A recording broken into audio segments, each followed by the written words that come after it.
All right. And we're back. It is a very. Look, last time we streamed, I was worried that you'd be able to somehow, even though that audio source is not selected for stream, that you'd be able to hear my Spotify, which, of course, the copyright violations would be out the ass. Oh my god, I forgot to put my chat up. And that's kind of important. It would be if I. Oh my god, where is it? How do I forgot. Oh my god. You don't stream for a week and now you don't know how to use anything. That is how it goes, I fear. Just now my YouTube stream health is excellent. Yeah, well, we're not moving much. I didn't think it would be terribly difficult. But yeah, I was so nervous that you guys would be able to hear my stream. Well, Lord, I would love to see my chat. Which button was it? Oh no.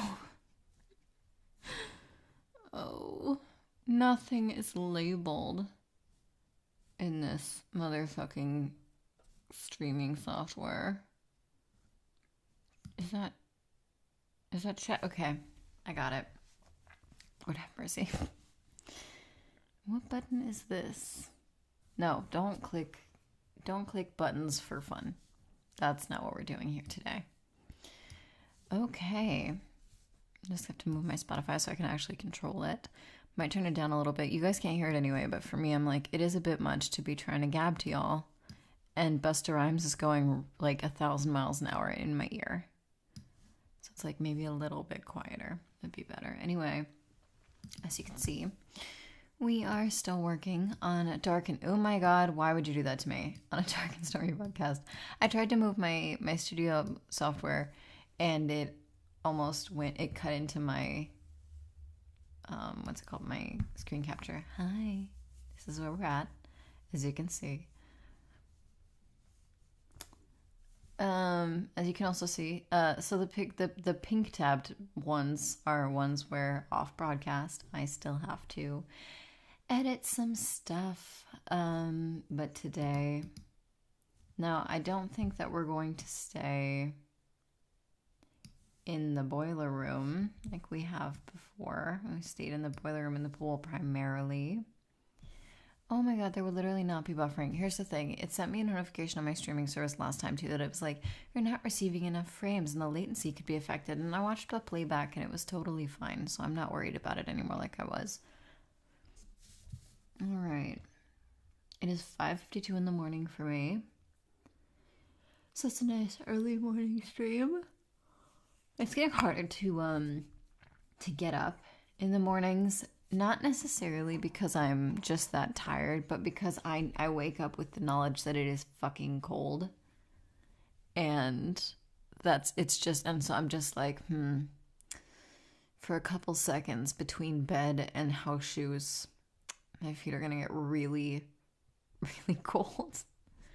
And so it's not motivating. Not motivating at all. Anyway, we also kind of, I don't know if you would have noticed between now and the last time, but I changed this. I kind of thought the slightly disjointed look kind of fit it more. And it reminds me of something. I'm clearly being influenced by something, but I think that, oh my god, I think I know what I'm being influenced by. Oh my god, don't tell me. I think this is the House on Haunted Hill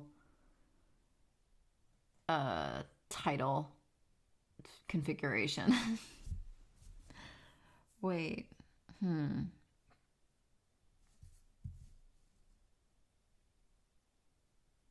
I could look. Well, I don't love Googling while I'm screen sharing because I'd have to move my whole thing. But I think it's fine.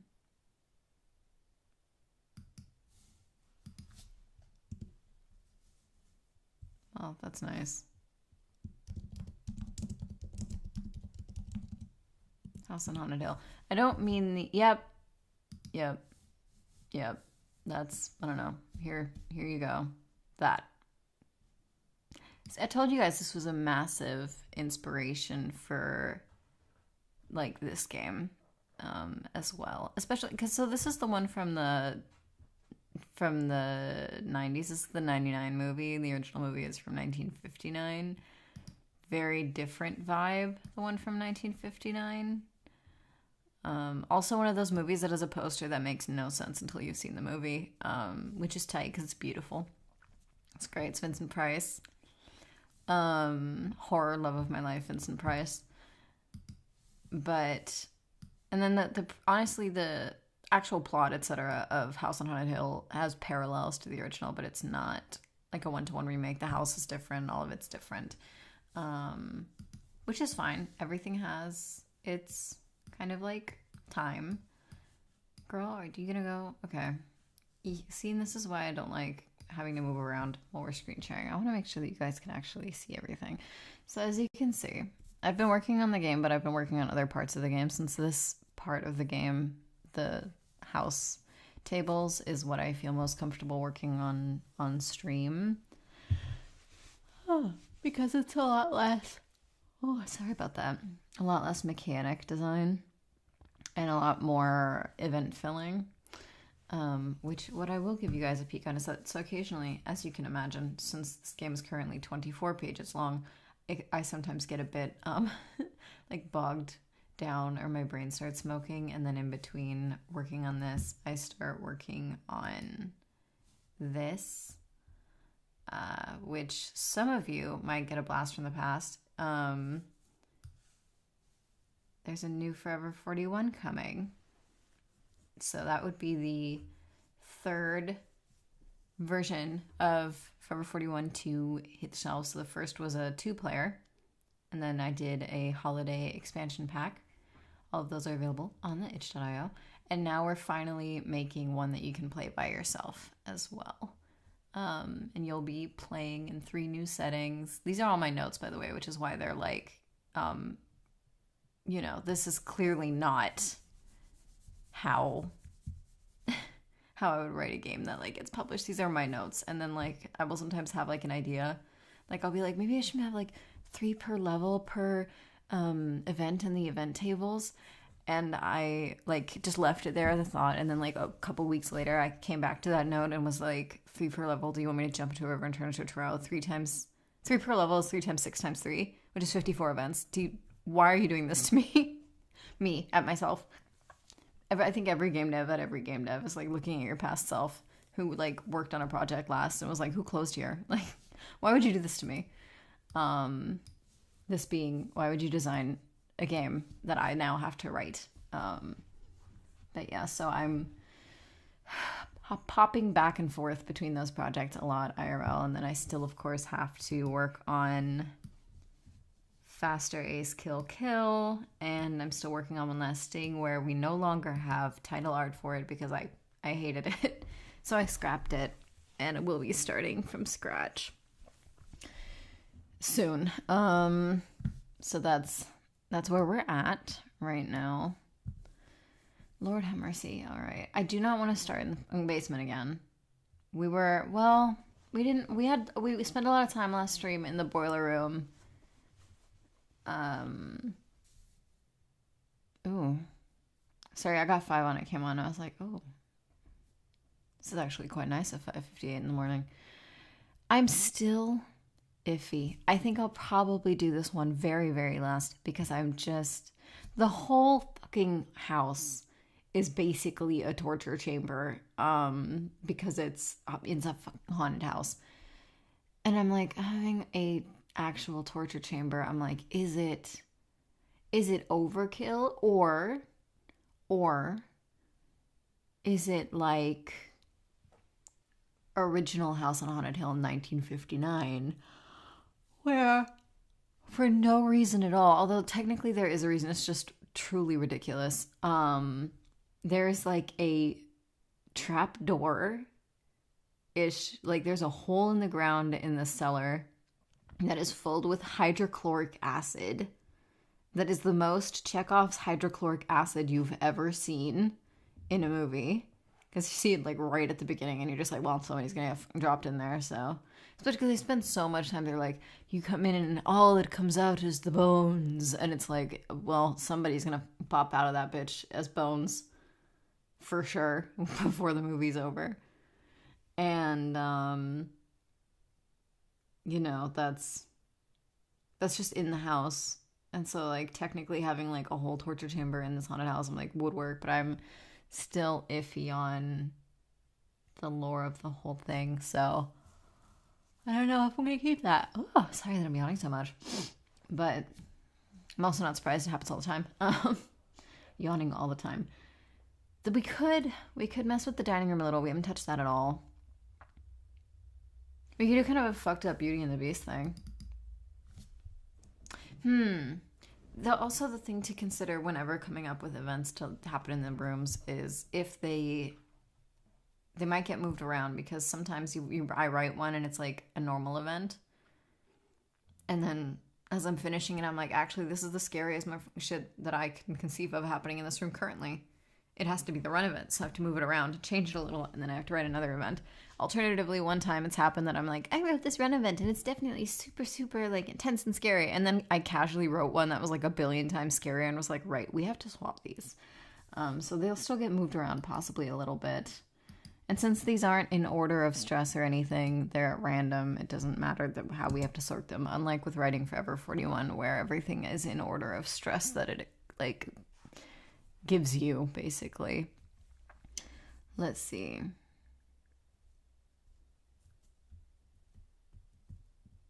You know, and only people who watch this live stream will know if they read this game, if they get this game, this particular whatever I'm about to write or work on was written while I was listening to country grammar. These are the insights you get when you follow game devs on their socials. We could kind of, like I said, like the fucked up Eating the Beast thing, where like the cutlery could like restrain you. Like if you go to examine the dining table. I've always loved.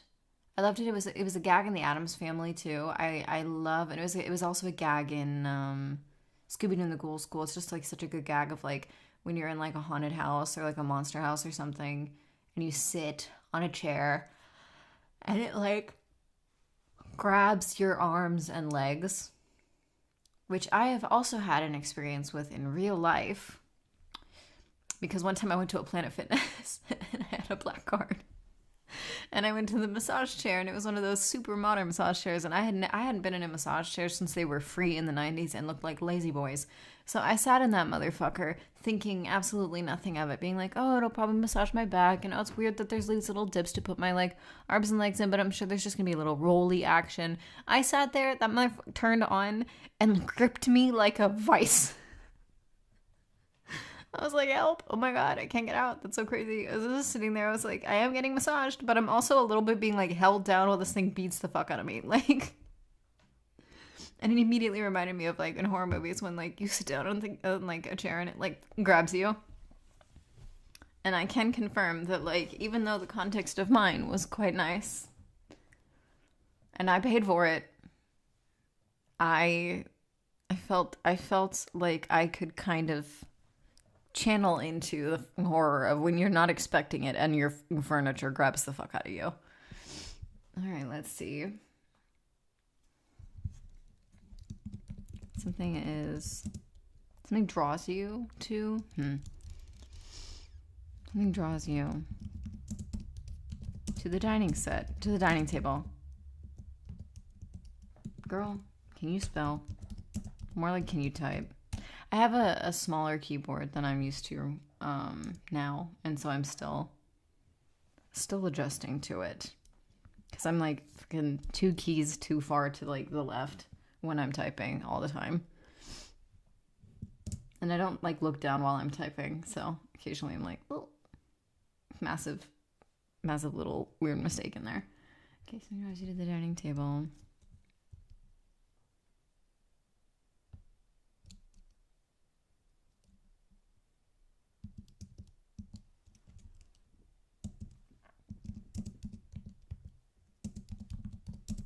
you feel compelled to take a seat?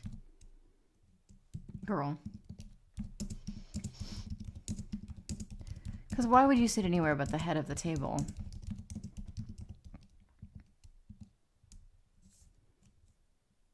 Plus, there's usually two heads of the table, which means you could still see something super scary on the other end. Do you see something or does it just grab you? No, I think... Maybe this should be the run event, because if something like grabs the fuck out of you, we could also go the like Scooby-Doo on Spooky Island, you know, the Scooby-Doo live action route where they're in the roller coaster haunted house and the food from the dining table grabs the fuck out of them, which obviously there's no food laid out here, but I mean, it's a ghost house. It moves around behind you. I do feel like it could make food if it wanted to.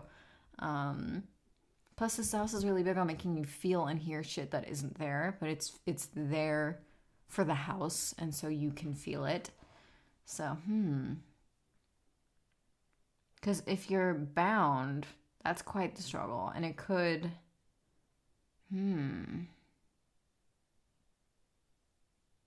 I do feel this is quite... Let's write the event first. Okay, and then we'll determine if it counts as a run event or if it's not enough. We'll see. I can always move this. Literally up until the moment I fucking like export to fucking upload it, I can still change stuff around. And you take a seat at the head of the table.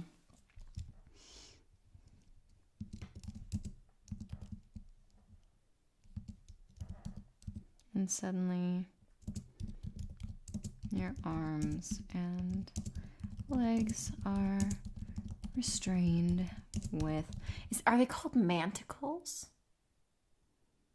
I'm looking that up. I'm looking up on my phone. I do not need to live stream the screen share of every moment I have to look up how to spell or what a word is. Is it manticles? No, is it? Okay, yeah, it is. Like, they're like these, like, they're like shackles, manticles. They're like these, like, iron,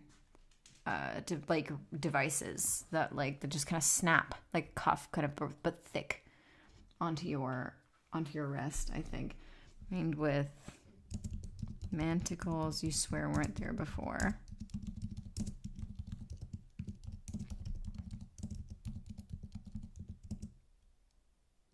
Tie you to the chair. It has... Ooh. Now, I know... Ooh. You know, and I've been thinking about this because I just had an idea for another one, which is... we're finishing one thing at a time. But I just had an idea for another one, like another event in the dining room. And I'm like, I do think mechanically... I'm not sure yet. I might just, real quick, I might add this to the character sheet. Because it's funny. It has no value on your... Oh, it's all uppercase. That's how I stylized it. Okay. Because I want to keep an injury tracker. I think because here's the thing is, like, one of my pet peeves in horror media is... inconsistent injuries. Oh my god, the fucking movie... Look, and I'm gonna say this. I have like a love-hate relationship with the movie Crawl, which is a like creature, not creature like monster, but creature like big animal horror. It's from 2019, I think. And if I do recall, it is, for better or for worse, the last movie I saw in theaters before COVID. And it's a so there it's with Kai. Shockingly to me, it was with Kaya Scodelario, and I was like, girl, was rent due? Like, what the hell happened here? And it's that she's from, first of all, she's from Florida in this movie, and there's a hurricane coming, and she goes to get her dad out because he's a little further in where the hurricane's gonna hit, and she wants to make sure he actually gets out and doesn't like ignore the warnings and like try to hunker down through it. So like she tries to go there, but the issue is that like when there's hurricanes and there's flooding and stuff, there's like gators. It's a little bit like if there's a tornado and the tornado picks up sharks, there's now sharks. It's just that now here there's like a ton of gigantic human eating gators. They're massive, and that's not exaggerated. I do think they are fucking massive, but it's really very scary to how big they are. Not the movie. The movie's not very scary. And the first time I saw it, I was like I said, I was in theaters, and I like could not contain myself, but I was the only one laughing, and I felt really crazy. Like I was laughing because it was like a B movie, and I was like, what the fuck is High School Larry doing like a B movie? Because at the time I was like, I thought that she was. Like, I just didn't expect to see her in that kind of movie. I mean, it was cool if she had fun. I'm glad that she had fun, but, like, I was just kind of surprised. And the dialogue is, like, horribly written. The dialogue is very, like, hey, sis, I'm just calling to check on dad. You know, he hasn't been right since the divorce with mom. Do you talk to mom? No. Damn, sis. Well, I'm gonna go pick up dad. You know, it's, like, really hammy and really... Like, it's just, like, dialogue written by someone where, like, I literally ask myself, I'm like, have you spoken to a human being before? Like, have you had a human conversation before? Because I don't understand how you can talk to people and be bad at writing dialogue. I don't understand. Perhaps I am particularly gifted. I am so sorry. But, like, me making that little noise when you can't see me flip my hair, I'm like, I don't know if the little noise by itself communicates things correctly. I don't know if that's how that works. Well, you heard it anyway. But that movie, like, it's just, it's so crap at, like, continuity. Because at some point, like, they also react to injuries completely, like, inconsistently. Like, somebody gets, like, their fucking arm taken off by a gator and, like, barely reacts. It does, you know, I'm like, fucking limb is missing, dude, and he's hoofing it, and he's fine, if in that regard, like, you know, like, he's just like, oh, it sucks, and I'm like, earlier in the movie, you were trapped somewhere, because it bit you without taking anything, but it bit you, I mean, I'm sure it took a bit of flesh, but, like, it bit you, it didn't take anything major, it bit you in the leg, and you were, like, fucking, like, conked in the head lightly, and so you were knocked out and you were also incapacitated and you could barely crawl, you could barely walk. And then now I see the same character who just got their arm bitten off, still has leg injury. This is literally like the movie is like takes place within the span of like, I think a couple hours. And now I see you running up the stairs and it's fine.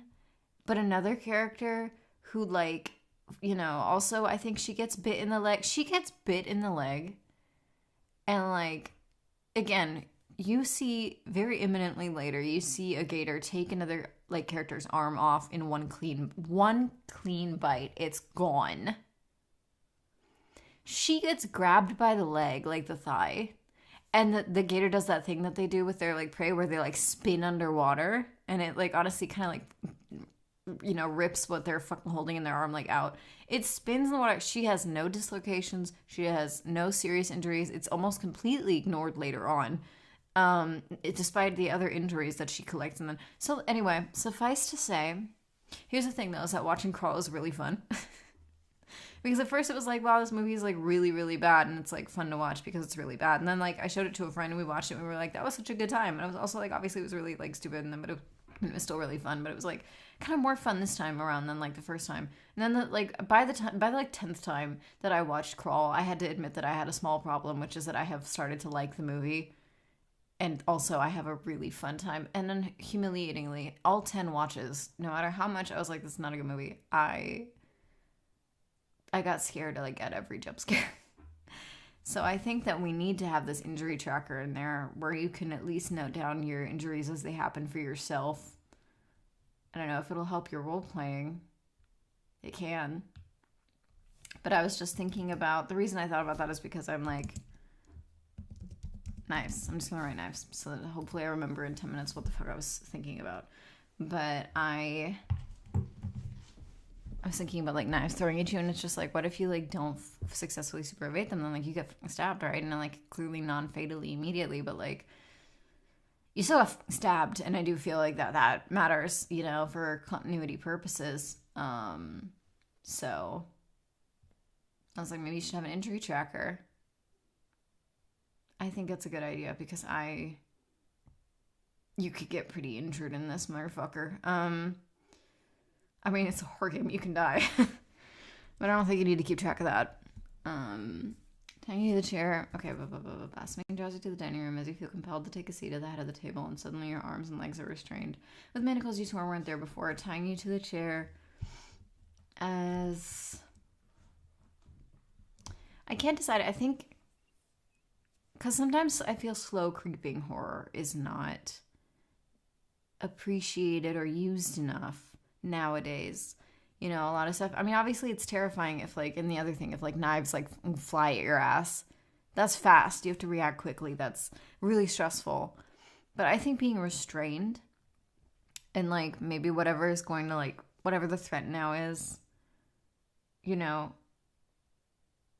that could be slow creeping, because what are you going to do? You're still restrained. You need to try to break out of these rusty ass manacles, which I guess... hope for you they're rusty and not like somehow shiny, nice, and polished as a magic evil house. I don't know if it has polish, but it could happen to you. But what could be slow creeping? I keep having the image of those fucking fake sausages from fucking Scooby-Doo, and I'm like, we do not have those. Please think of something else. I do not want to have fake sausages in this real ass haunted house, okay? There's no fake sausages here. There's no real sausages. Well, I guess there could be... Ooh, no. No. My brain immediately went to a place where I'm like, even in horror, I don't even engage with that shit. Please stop. We're moving on. What it could be... Well, I don't want it to be like knives. And I don't want it to be like sharp objects, like sharp utensils, because like I feel like that's kind of done in the knives thing. And I don't want to combine them. I want them to be separate. Which, again, we have to remember that not everything that happens as an event is, like, an immediate threat to you. Sometimes things just, like, suck or are scary or are really gross.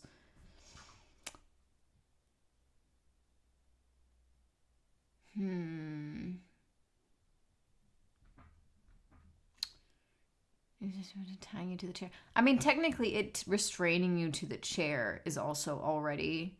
I just want there to be something a little extra.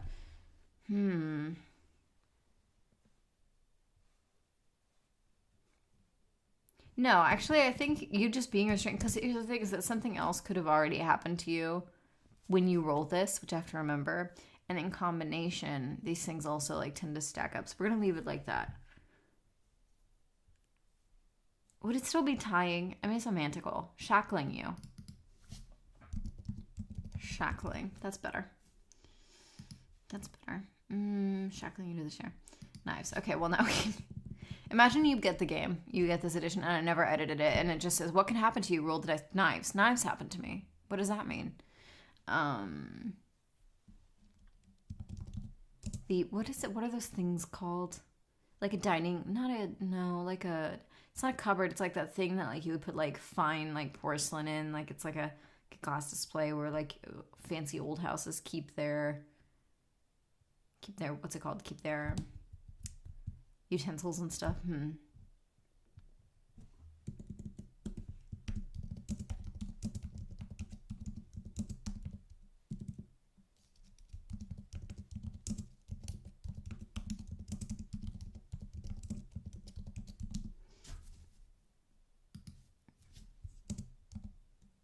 Maybe they come off the table.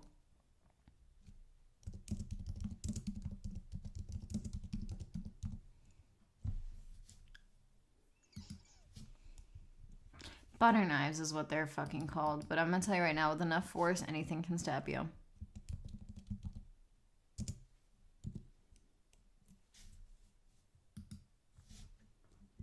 Carving knives. I always want to call the chef's knife a steak knife, even though a steak knife is a very specific knife, and it's not what I mean. So you think about like the knife emoji, like that's a chef's knife, not a steak knife. But steak knife sounds so good, and chef's knife does not sound scary. And we could have both. You could get stabbed by both. Steak knives. A chef's knife. Me hoping that the people read this give a fuck about like me knowing the different types of knives names.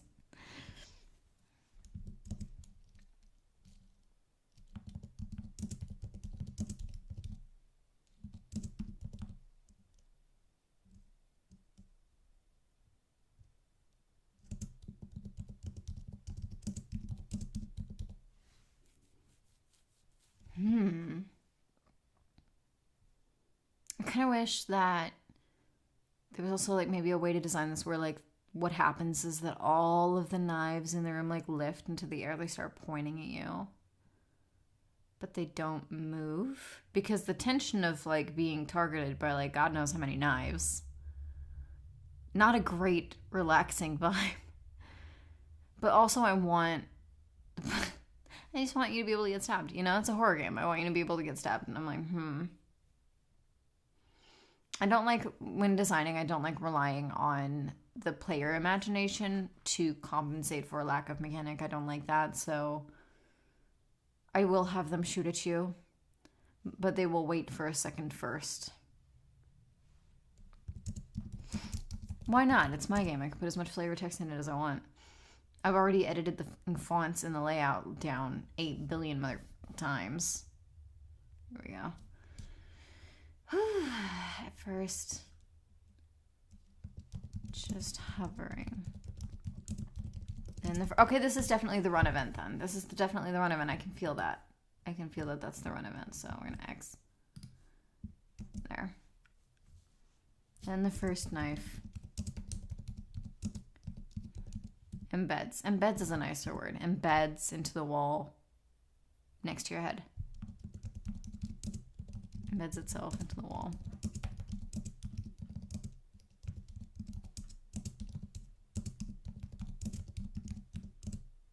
Run. Great. So that's the run event, which means that is the sudden death trigger event here. Having them float in their aim following you around is pretty intense. Right? It is. It's pretty intense. It's pretty... Ugh. Maybe they should follow you around for a little bit more. That's, you know, we can draw it out. It's the run event. So this event will like take you out of the room anyway. So we can draw it out. First just hovering. Even slowly following you. If you move. Where am I? Yeah.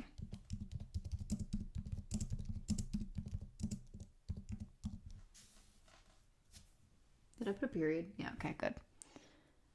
Yeah, so we've got all the knives on the dining table. Butter knives, carving knives, steak knives, a chef's knife. Rise into the air, pointing at you at first, just hovering, even slowly following you if you move. Then the first knife. Oh my god, why did it fucking autocorrect to lumbers? Embeds, girly, embeds.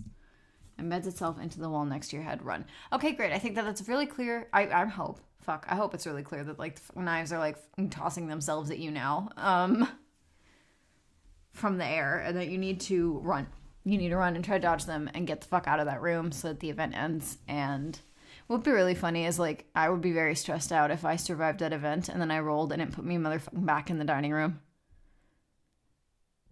I would not approach that motherfucking table, although it would not stop this from happening to me again.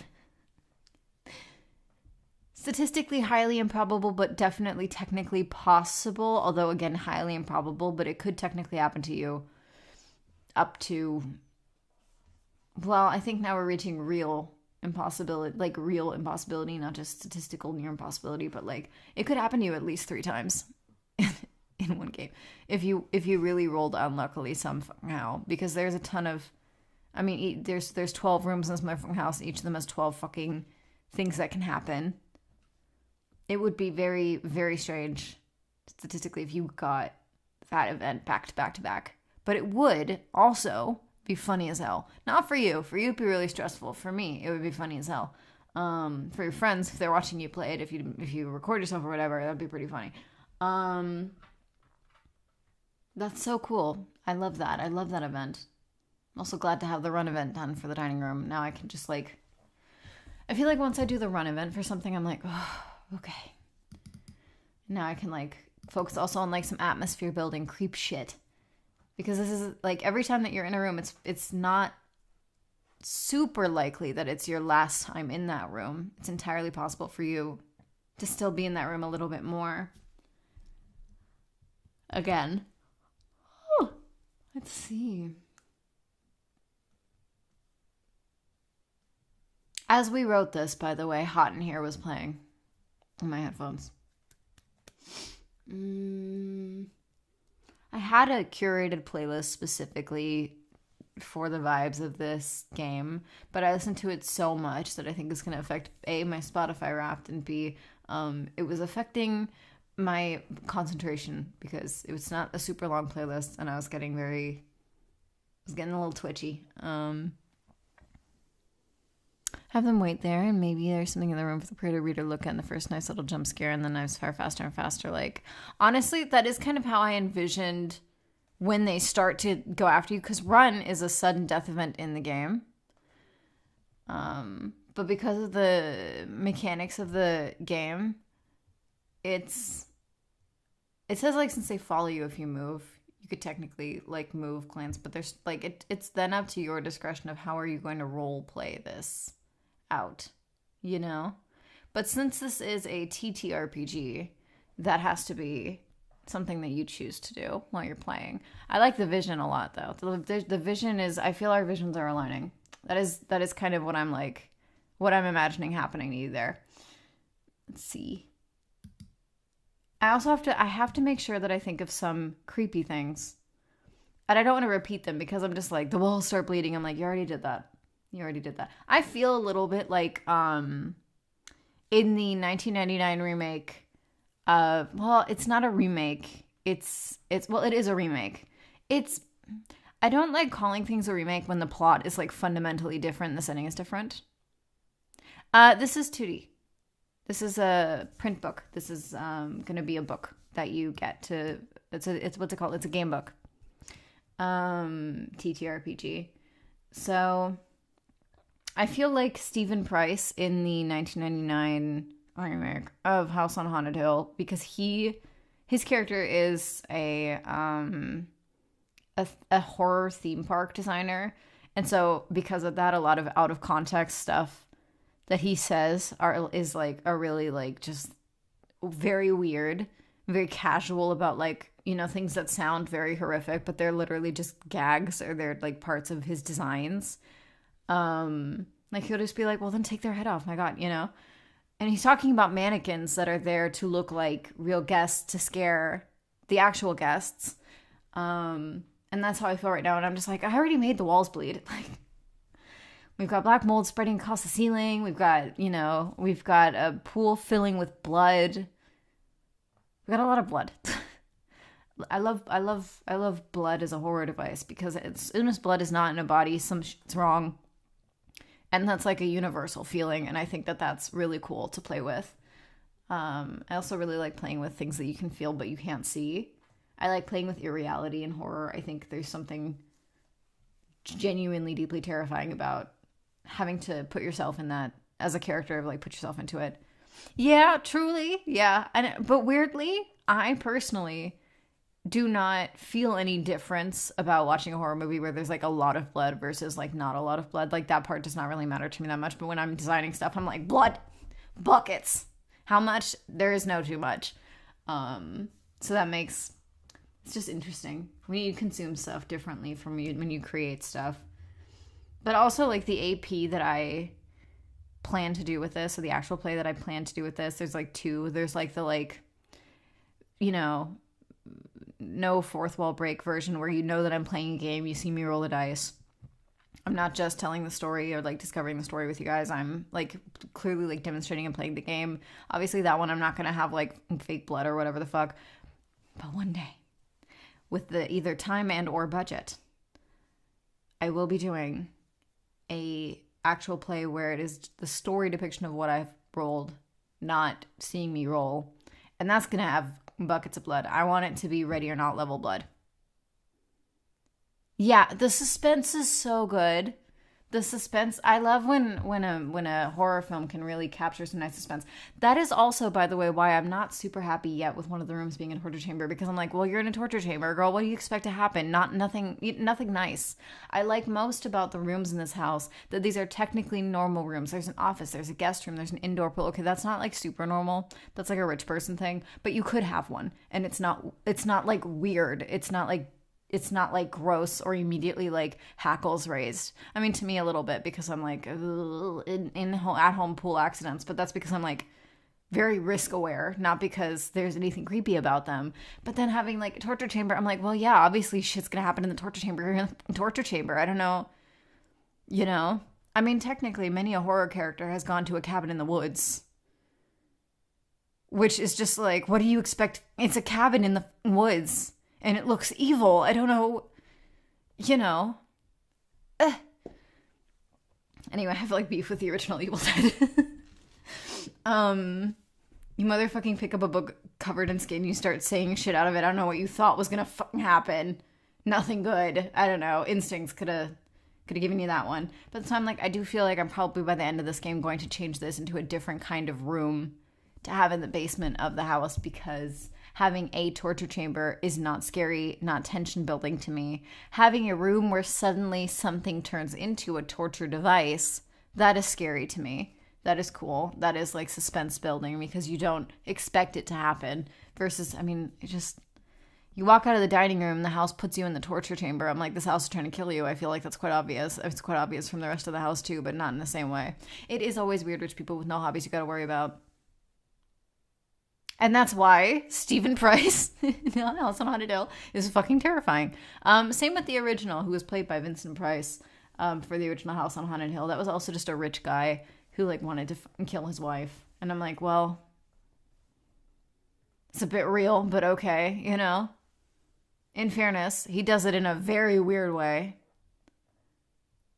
Very weird way. But like, meh. Concept, it's like, yeah, we're aware. Could have guessed that. I will say that Famke Janssen acted her ass off in the fucking 1999 remake of House on Haunted Hill. That one, the aesthetics of that movie, of like the way that they executed a lot of stuff, I was like, okay, this is kind of pretty. But it's also 1999, and a lot of movies from that time look very pretty, and like they did not shy away from the blood. That's for fuck sure. I'm pretty sure every character at the end of that movie, at the end of whatever their time was in that movie, also was absolutely fucking covered in corn syrup. Well, we did the like fucked up Beauty and the Beast thing where the chair restrains you, especially because now you're just stuck in that motherfucking chair, and you have to keep trying to get out until you successfully get out, which means that like you could be stuck there for like God knows how fucking long, trying to get the fuck out of this chair, having different consequences come up or opportunities come up if you are able to get out. So I love that. Literally, just a thing one does there in these horror fucking universes. I love those movies. I feel like watching the 59 one from like House on Haunted Hill it's like a comfort horror movie. I feel like watching the 50s, watching Vincent Price is like a comfort movie thing for me, because I just love Vincent Price. So I have never seen a movie of his where I was like not having a good time. And I've been watching them for like 14 years now, so honestly feel like he's he was weird. He was wonderfully weird. I like to watch Whose Line? What's My Line? Sorry, What's My Line, which is a show that started in the, I believe, 50s. And he was a guest on one, and they have that episode on YouTube, and he's so silly and weird. But he had such a good time. He was teeing and giggling and having such... He was laughing. I've never seen it. I was like, oh my God, I had like all these years I'd never seen him laugh. That's so crazy. Like, not really laugh. Not the like evil, like, ha ha ha, whatever. But I mean, like, his actual giggle. I was like, Jesus Christ. It's kind of... I think it had the effect of like when people see Nick Offerman laugh, and he has like that little giggle that he has is his real laugh. That was how it felt watching like Vincent Price like go from like, you know, doing a voice and being like himself, like his imposing self, to like just like crunching together and like giggling because he thought something was just so funny, or he was having so much fun. I was like, that's so great. I'm glad they have that on YouTube. What else could happen to you in the dining room? Well, honestly, many a fucking thing. Ooh, we could play with rotten food. You should. It's really fun. It's a most of the episodes are on YouTube are black and white, and they're very chill, 20-30 minute episodes where this panel of judges has to guess by asking yes or no questions, has to guess what somebody's job is. And the max that anybody can ever win is $50 because they wanted to keep it light and for fun and not have like, they didn't want anybody to be stressed out by being on that show. They just wanted people to come and, you know, like apply with their jobs, with their, maybe their weird jobs or their fun jobs or their interesting jobs or something, or jobs you wouldn't expect or whatever. And like, it's just supposed to be fun. And often they would flip the cards all the way over anyway, even if they got it quickly, and still give that person like the full $50. Because it's just supposed to be about the fun. And I was like, miss that. Really, really miss not turning on my TV and not seeing people, you know, have nervous breakdowns on live TV because they lost a life-changing amount of money doing something really stupid. As in, like, they didn't do something stupid to lose it. I mean, like, as in, like, they have to do something stupid to get the money and then they fuck up doing something that is arguably not important and has dire consequences for them. I'm like, that's not terribly fun. So I like watching it because it's relaxing and chill. Also, it's like easy to put on in the background because there's like hundreds of episodes on YouTube that people have like archived that you can just like let run while you're working or trying to relax or read or something. I think I do want to do something with food. It's really gross, and I feel like I can play with like your senses. Yeah, because I'm thinking about your senses of taste and smell, like how they're very together. So if you smell something disgusting, then you already, like, you know, sometimes you feel like very like ick because you feel like almost like you can taste it just because you can smell it.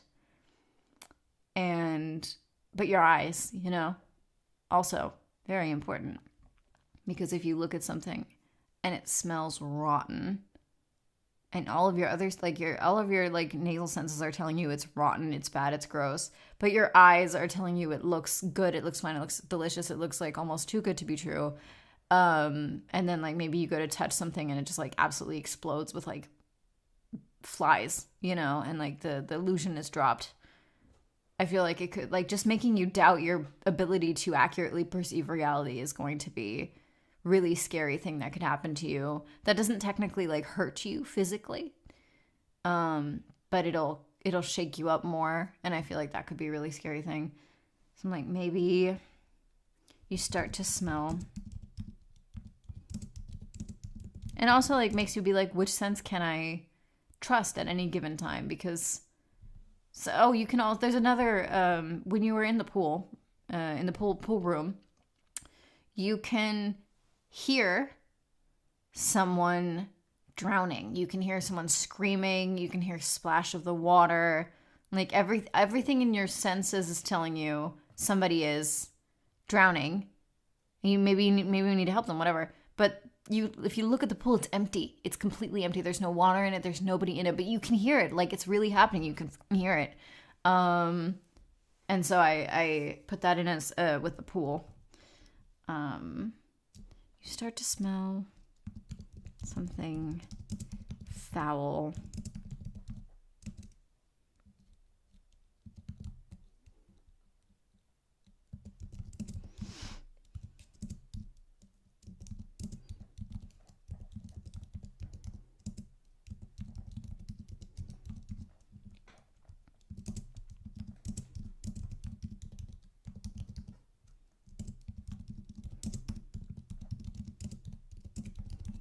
Usually, honestly, I think the dining room has like the most explicit. Thank you. I agree. It is amazing. I love it. Yeah, it's really I think it's really great for like the theater of the mind that TTRPG relies on to write things out in a way that like immediately paints the picture for you in a very efficient way. Because you don't get to visually see any of this. You are working like with a tabletop RPG. It's like D&D, you know, like you have to it's storytelling. You have to rely on like really feeling it and thinking it and being in it. And you have to make yourself be in it. And then like I feel like it can have this like really cool like you're feeling like you're in a movie type effect. I played the TTRPG Kaiju Don't Care About You recently, and I felt like, and I could see it because I have to wear a heart monitor.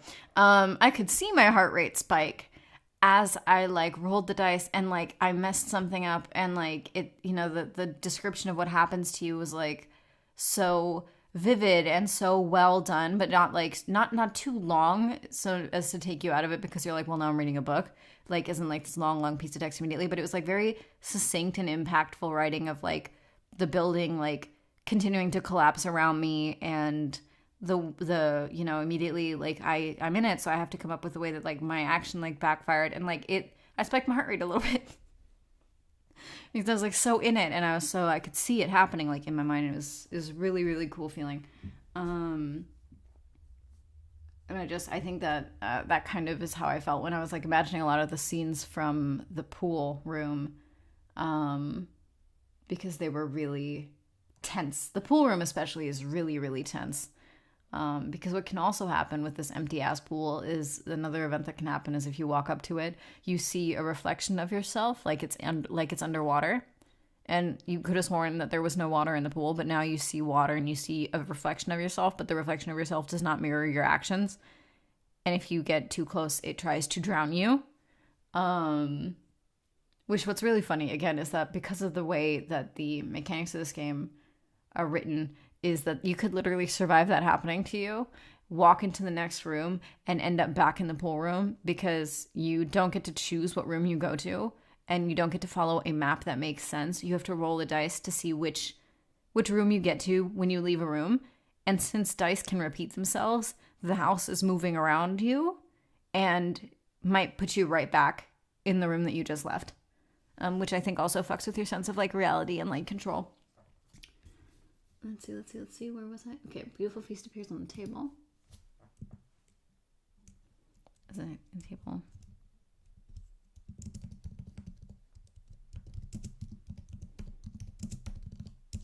No, I don't want to add that it looks too good to be true because I feel like you can already tell. It's a beautiful feast appears on the table.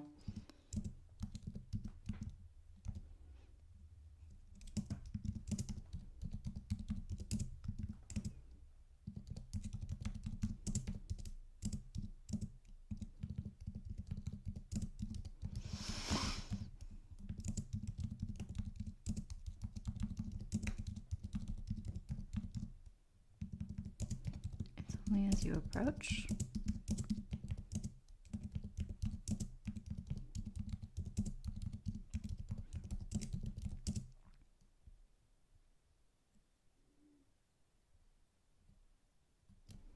It's only as you come closer,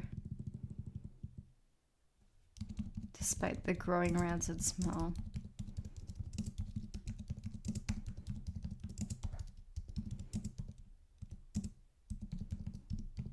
Collapses in rot. Nice. Honestly, I love a moving map. I think it's so fun. I like when you take that element of like known terrain out. Oh my god, I'm gonna have to reformat the fuck out of this fucking layout afterwards because it's the writing is already off the page. Lord have mercy. Well, I should have known that the the dining room was going to be very text heavy because I like writing about food. So I should have known that these were going to be big. I need to make sure that the other events may be a little bit smaller. I like having like a nice standardized layout, and I didn't want to have the font be like too small. It should still be fine. It's still like we've still got like a couple points of font going down. That should still be okay. Yes, yeah, it's very much that. If you lift the glass lid and it's like rotten. So it collapses in rot. Flies and maggots, maybe. Is it worms? Sometimes I feel like people have a worse visceral reaction to the word maggot than they do to the word worm. And I'm like, honest to God, what is the difference? To me personally, I'm like, they are both disgusting. But even I feel that with the word maggot, There's something much more connotating like rot and death than with the word worm, because worm, you're like, an earthworm. It's just like the little guy you see outside when it rains sometimes, versus you don't usually see maggots outside when it's fucking raining. But like, to me, I'm like, really, in the end, if you're talking about like rotten stuff and there's stuff in it, I'm like, both of them are disgusting, but one is definitely going to elicit a more visceral reaction from your consumer than worms.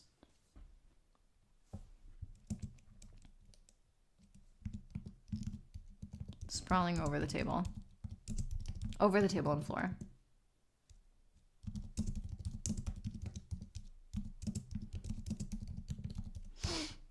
That could work. And now as you it fucking goes over the page, so I'm gonna reformat real quick. Lord have fucking mercy. It is still readable. It's actually, if anything, oh man, does it look better? It kind of looks better that way. I think this one is also a bit smaller. Wait, that's 16 and this is 15. No, the other one is 1 point bigger. Well, it's also not full yet, the other one. This is the boiler room and the wine cellar. But I'd rather go through and do that too.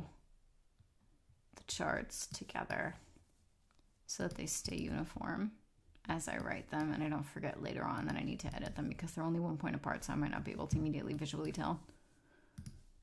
We got the office and the main bedroom. We've got the storage space and the crawl space. 1, 2, 3, 4, 5, 6, 7, 8, 9, 10, 11, 12. We've got the boiler room, the wine cellar, torture chamber to be changed into something else. It could be a sunroom. Yeah, that's true. They have too much in the cute cartoon. Worms. Actually, this could be, well, it's not in the basement. Well, the ground floor could just have another room, to be fair. What's in the pool is in the ground floor. I could switch that. I could move it makes more sense for the indoor pool to be in the basement, technically.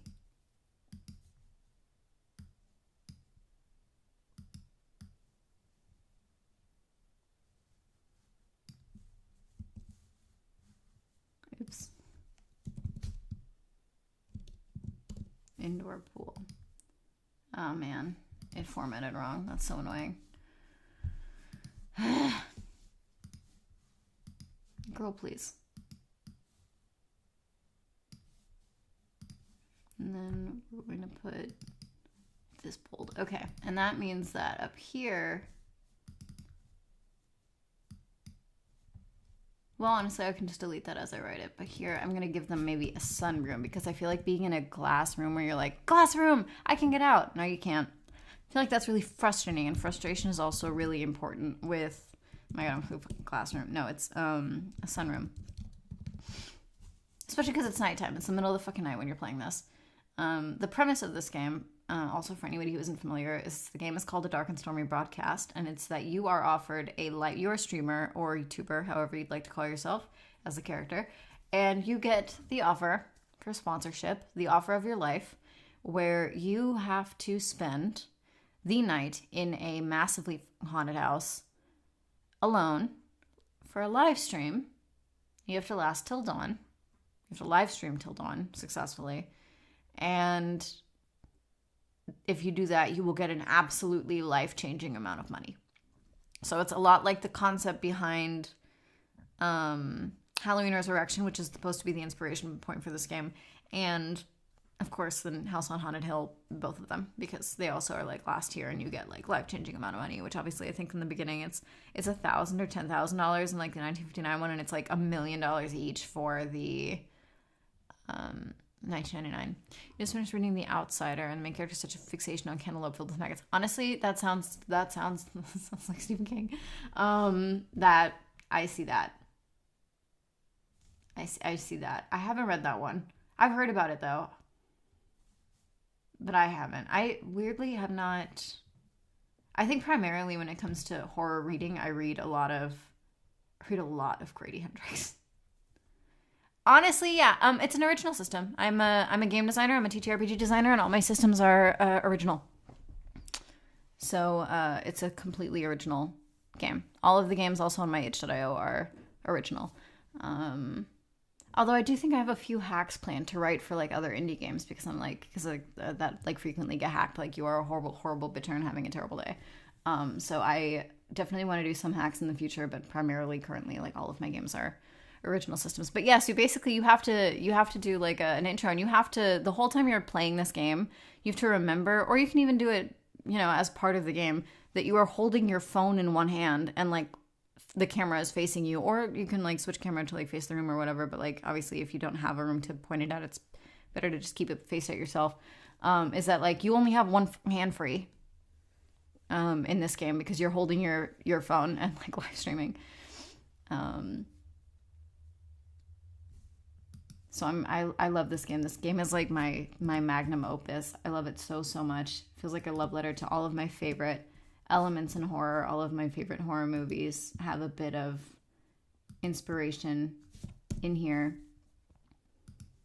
And it just makes me really happy. I love it so much. I also feel mechanically that it's definitely the best game that I've designed so far. In the like, what has been there? 3 years that I've been designing games.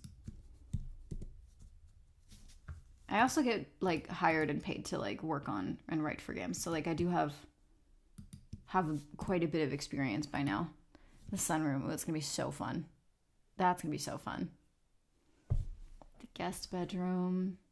I look forward to when I get to write the guest bedroom and the main, because I've written quite a bit of the main bedroom, and doing a guest bedroom separate is gonna have some really cool differences to like keep them apart. Truly, one must have an acid pit. I have considered, I feel like putting it in the indoor pool is too on the nose because it's already filling with stuff. So I feel like you can't put it there. I do feel, you know, the guest bedroom could have an ensuite bathroom that belongs to the guest bedroom. Because honestly, what I would like, if I have to stay with somebody like as a guest, I would like an ensuite bathroom, so you have a little bit of like privacy and you have to go somewhere all around the place. And I was like,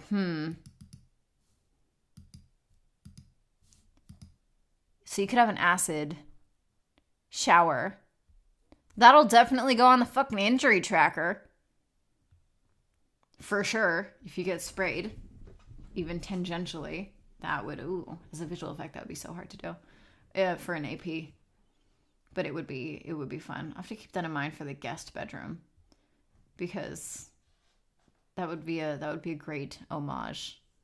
Nice. Honestly, homebrew is so fun to play that like sometimes I forget what the original game is that we're playing. I've played some homebrews that I think are technically D&D, but they were so far divorced from it that like if we weren't using the same ish, not even entirely like 100% the same, but like the same ish stats, I would have been like, this is just a new game. You had to put so much work into this. It's just a new game. But it's so cool. It's so fun. I love game design. So much of my work is also geared around making people be like, hey, you could write a game. You could write a game. You can all write games. If you can tell a story, you can write a game. Would you like to write a game? I'll show you how to write a game. Would you like to write a game? I have media based on showing you how to write a game. Because I think that it's so creative and so fun and so cool. And it's like it feels like limitless medium, especially because you work so much with theater of the mind. I feel like you get to just, sky's the limit for everything. I feel like 1, 2, 3, 4, 5, 6, 7. Lord have mercy. When I was like, I should have 12 events, I was like, I would like to like grab my past self and be like, yeah, 12 events. You have to write so many events. And they can't be too similar. The Wine Cellar. Honestly, The Wine Cellar is inspired by another Vincent Price movie, but this one is inspired by Fall of the House of Usher, which I think is from 1956. I might switch mine to Warhammer because I need more flesh. I just remember, yeah, Warhammer would probably be a better base for that, even than D&D. Yeah. I think, So I do want to have I want to play a little bit also with like, I personally accidentally initially wrote wine casket instead of wine cask because I got the word mixed up and I was like, cask isn't a word. And I'm like, fully is a word. It's the word. It is not wine casket. But I think I probably also thought that because in Fall of the House of Usher, well, technically it's just called, I think, House of Usher, but the family crypt is accessible through the wine cellar, and like they're very indistinguishable rooms. So I was inspired by that, and I definitely want to have like a secret crypt kind of maybe behind some of the wine casks. I love that fucking movie. That's also a big comfort movie. My favorite part of House of Usher, 1956, I think it's 56, with Vincent Price, is when he describes his horrible curse. He's like, the horrible curse my family faces. It is so awful, you can't imagine. And then he describes being autistic. Like, one for one. He describes having sensory, like, issues and, like, overstimulation. And she was so funny to me when I watched it again as an adult. I was losing my mind. That was so funny. He was like, my horrible curse is, every light is too bright for me. Every sound is too loud. Every cloth that isn't the softest cloth. I'm like, so you have sensory issues. Welcome to the club, my guy. No reason to lose your head over it.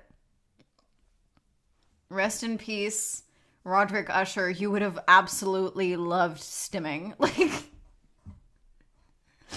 she was so funny. And so it's just like a fun, which is like, I guess like story is a little fucked up, but like it's just such a fun movie, and it's beautiful. It's so beautiful. The set is so beautiful. The costumes are beautiful.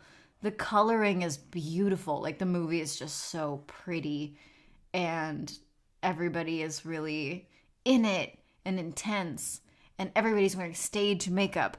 So they look like they're wearing like Maybelline Dream Matte Mousse from like 2009. It's lovely. It's wonderful. I was thinking about having skeletons and empty sealed casks dropping out, because like they're in the wall, the casks, assumedly. Actually, I've never set foot in a personal like wine cellar anybody's had, but I'm assuming that I'm gonna assume it's like in this movie from the 50s. But it makes sense that it would be in like in this movie in the 50s. I guess some people just like stack them on top of each other, but it's more fun if they're coming out of the wall. So I feel like they could pop open, and like skeletons and like dead bodies could like pop out. We do have one of the rooms where like the wall collapses and some dead bodies and skeletons come out of the wall. So I don't want it to be too similar, so I'm gonna have to change it up at least a little bit, because I have that happen because of a scene that I really liked in Halloween Resurrection, where in Halloween Resurrection it happens as a gag. It's not real. Like, it's not real bodies, and they find that out, and that's kind of important because it makes them more off guard for when real bodies start to drop, which I also love. I love Halloween Resurrection. Halloween Resurrection is, the reason I'm designing this game is because I'm doing a YouTube video where that people voted for me to do, which is I was supposed to design 3 micro TTRPGs inspired by like a random like pick of like 3 of my favorite movies. So like I wrote all my like favorite movies into this like little like wheel spinny thingy, and I spun it 3 times. There is kind of, actually. The mechanic for this game is that there's 2 tracks that you have. They're called Scream and Smarts.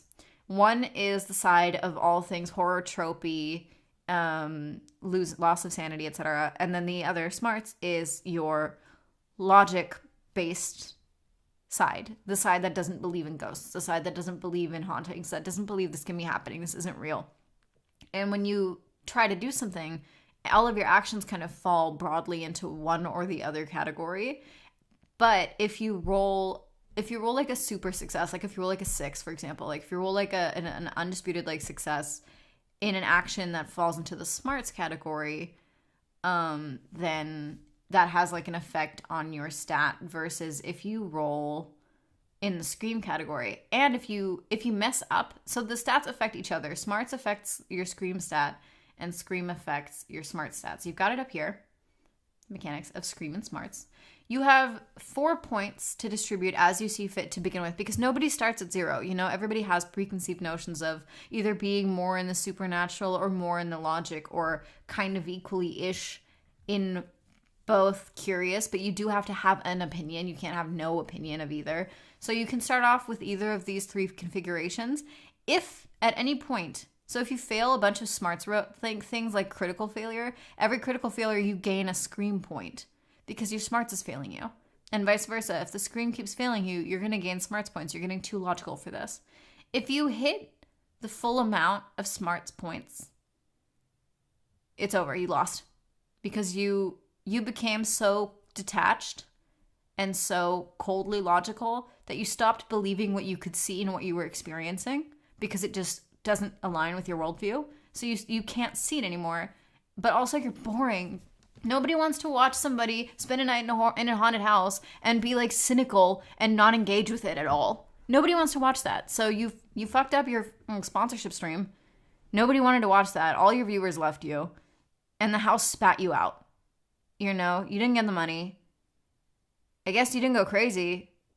But you're maybe this isn't the best ending you could have, because now you're so rigidly stuck in this worldview that you can't even believe what actually happened to you, and I'm sure that'll have lasting effects. If you reach all of the points in Scream, because you have that many failures and you don't have enough successes and don't have enough things happen to you that like help lower it again or keep it kind of, not from overflowing. If you reach Scream, then you get House on Haunted Hill.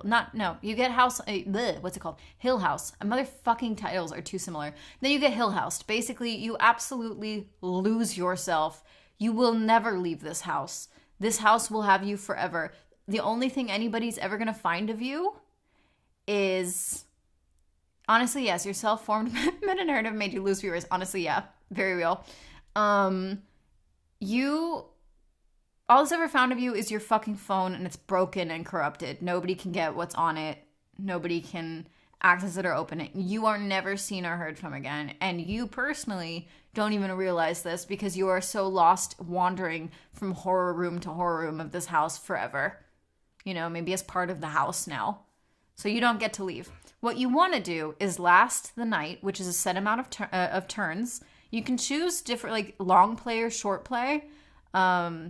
Because I have like a night is basically set. Because like I was thinking, it depends. Like spend a night in a haunted house is different levels of difficulty depending on when you arrived at the house. Like, did you get here at 6 p.m.? Did you get here at 9 p.m.? When did it get dark? Like, when did you get here and when is dawn?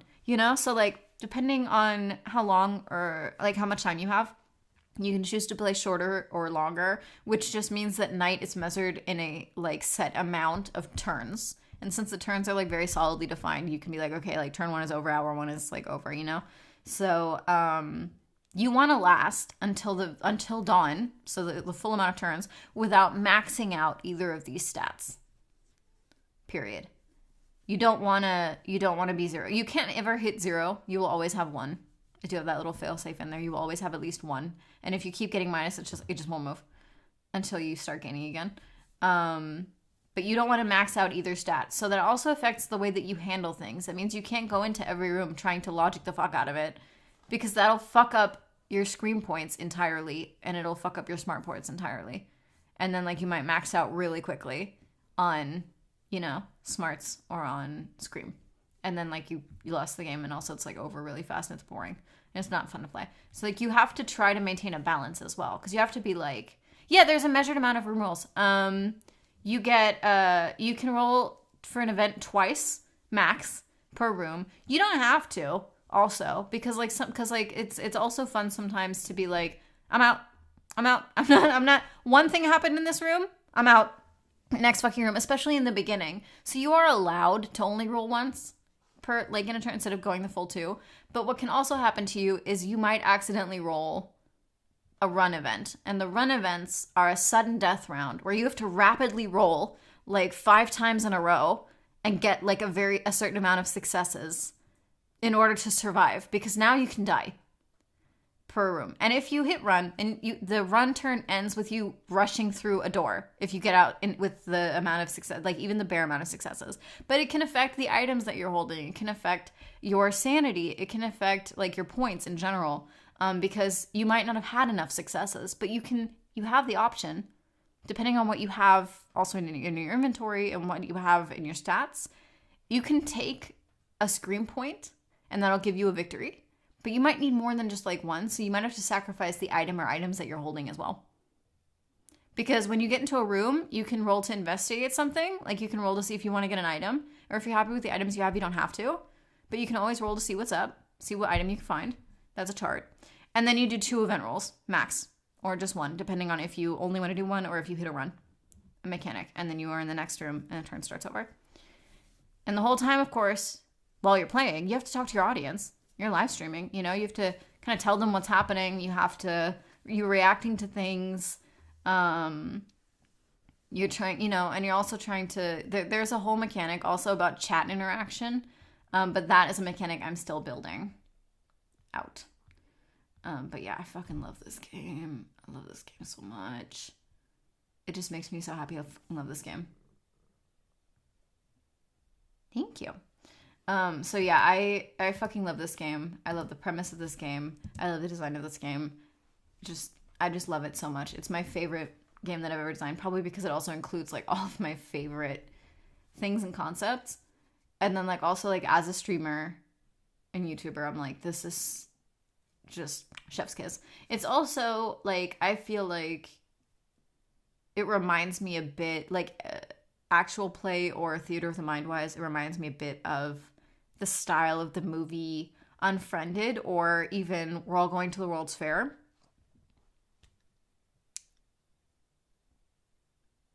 Yeah! Shadow on the wall. It's so scary and gross. I would just hate. You just need to just imagine you're somewhere and that shit it doesn't match, or there's just one. I like the black mold to me. The black mold reminds me of something I've seen in a horror movie, but I cannot remember what horror movie it is. But I was wondering. Because I was like, I feel like I have this image in my head of this shadowy figure that kind of looks like black mold on the wall. And I'm like, what the fuck is that from? And I do have like chronic nightmares. So it's entirely possible that I did come up with it in my nightmares, but I don't think I did. I think that this is something that I saw in a movie. I cannot recall. I think it was visual effects. So I do think that it has to be within the last 20 years. It can't be old because it wasn't like stop motion physical effects. It was clearly animated in my mind. Oh, I think it's not a shadow, it's a person. I think they get covered in it or something. I'm getting kind of a sci-fi vibe.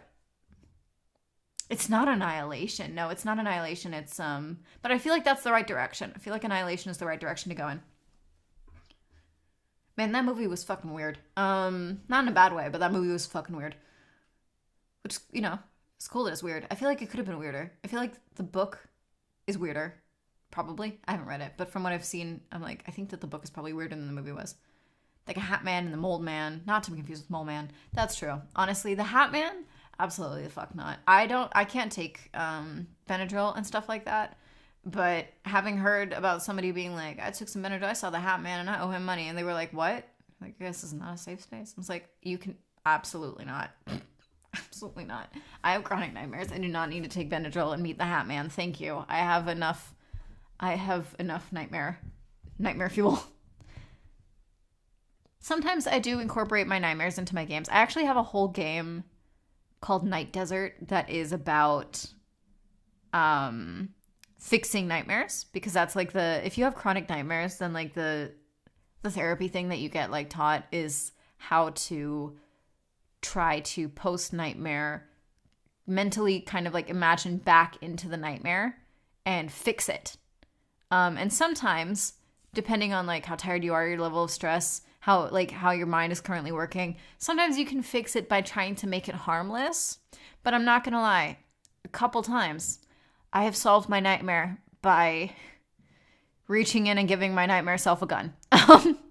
That solved that nightmare really quickly. So it depends. It depends on what helps you. You can't foresee what's gonna help you. Because it has to actually make you feel better. And depending on what the threat is in your nightmare, that's going to be different things. And I was like, how interesting if I made this a game. So I did actually, it's a micro TTRPG. It's really, really small. I think I also like put it out there for like $1 free because I was like, it's so teeny. It's teeny tiny. Because I have a show that I do, or I usually do once a month. Right, I've been sick for a few months. I'm better now. But I'm going to be continuing the episodes now that I'm better. But I have a streamed and podcasted show called 10-Minute TTRPGs, where I design a game live in under 10 minutes. And then I write it down in a way that's legible for me. So I take a minute, I write it down, and then I record myself test playing it, just to kind of make people see that like it's not as daunting and scary as they might think if they're new to games and game design, or if they've only played and they've never designed. I kind of wanted to make a show where kind of akin to like Project Runway, or I don't know if you remember the sci-fi show Face Off. It was like special effects makeup. I used to watch those as a kid, and I loved them, and I learned a ton because they would show so much behind the scenes stuff, like about like how to actually do this. And then they would do those talking heads where they would talk about the construction of a garment, or latex versus foam. Foam latex versus also like silicone. And I learned a ton, and I would do the challenges at the same time as them at home to get better at, the respective like craft. And so I wanted to have something like that for TTRPGs, so I designed that show. And I have a game jam that will run for like over 100 years, because itch.io lets you run game jams as long as you want, and I made it run for like almost 100 years. So if people listen to the show, because I use a Michael Clamorous on Itch, he designed a little like title generator, so he wrote like a fuck ton of like words and titles in there so that it would spit out something new every time. And so I used that to come up with the title of the game. And from that, immediately I get inspired. So I don't like have an idea when I come into the game. I hit record, I get a title, and I immediately start designing based off of what comes to mind. And Night Desert came to mind, and I was like, I have chronic nightmares. I've always thought it'd be kind of interesting to share like nightmare fixing as a like mechanic or whatever with people. And so like I made Night Desert, and that's one of the episodes of the show.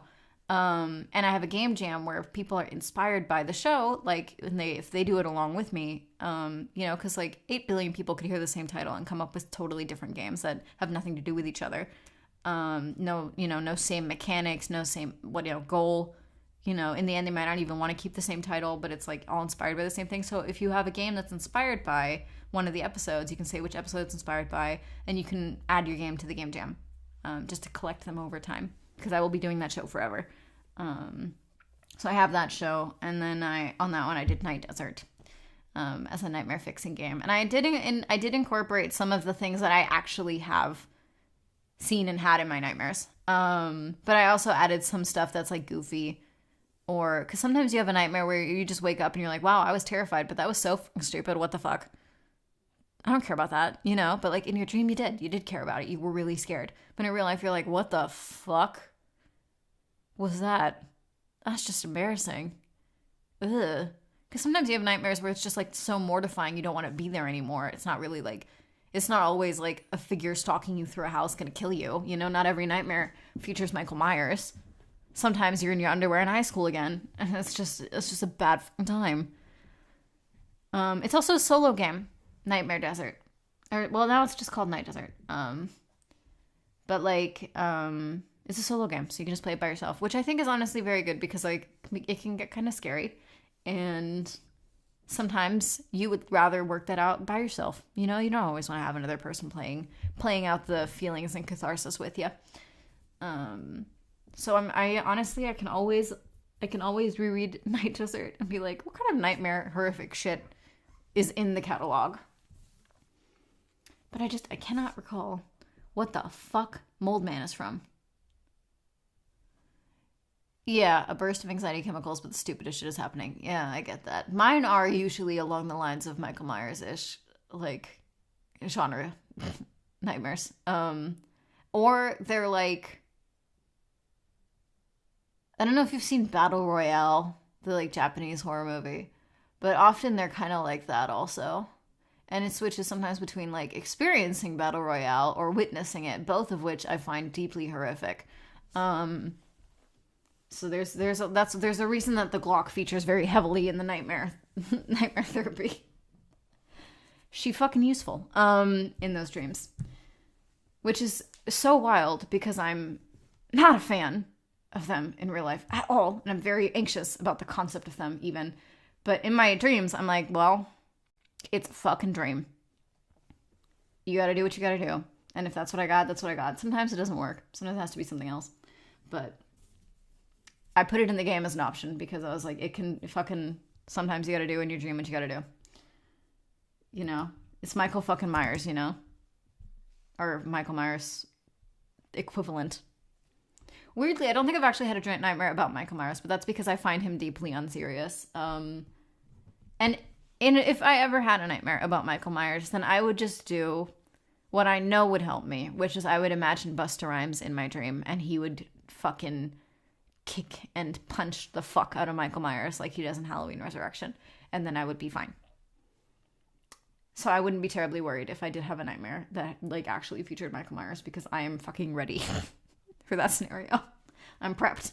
I know exactly what to do. I also have the ability a lot of the times to lucid dream, which is very, very helpful with chronic nightmares. Because that means that if I notice that it is a nightmare, I can fix it before I wake up. But it is still very like exhausting. It's not restful fucking sleep. But it is more practical than waking up being like scared for no reason, you know?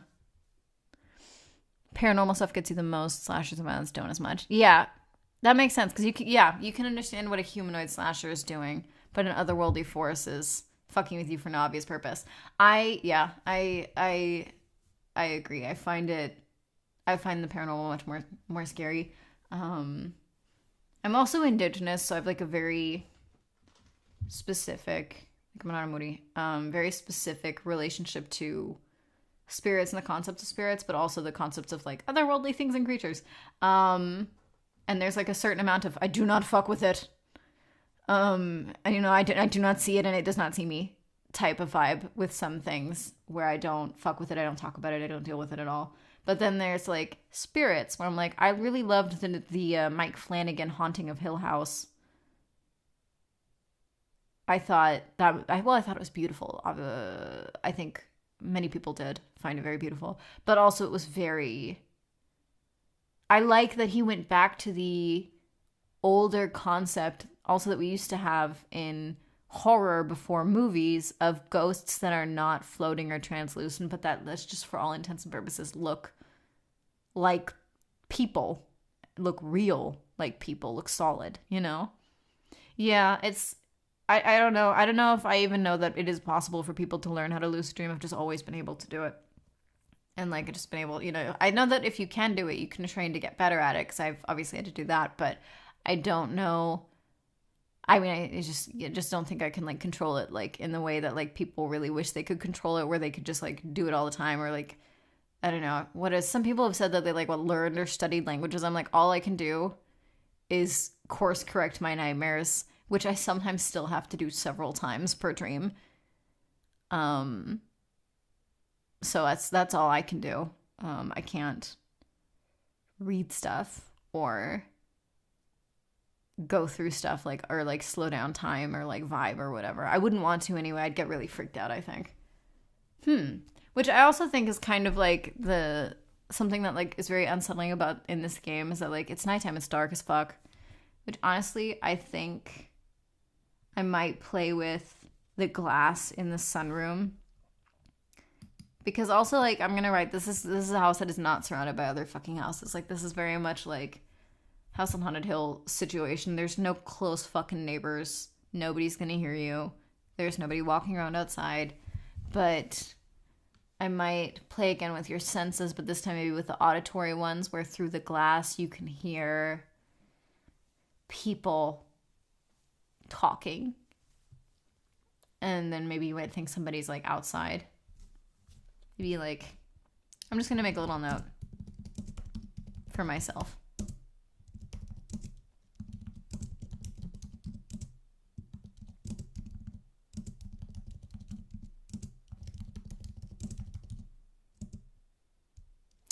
How do you say that in English? So, it's like glass. It is glass. It's, tapping the glass. Yes. Oh my God, that's so, like your fishbowl.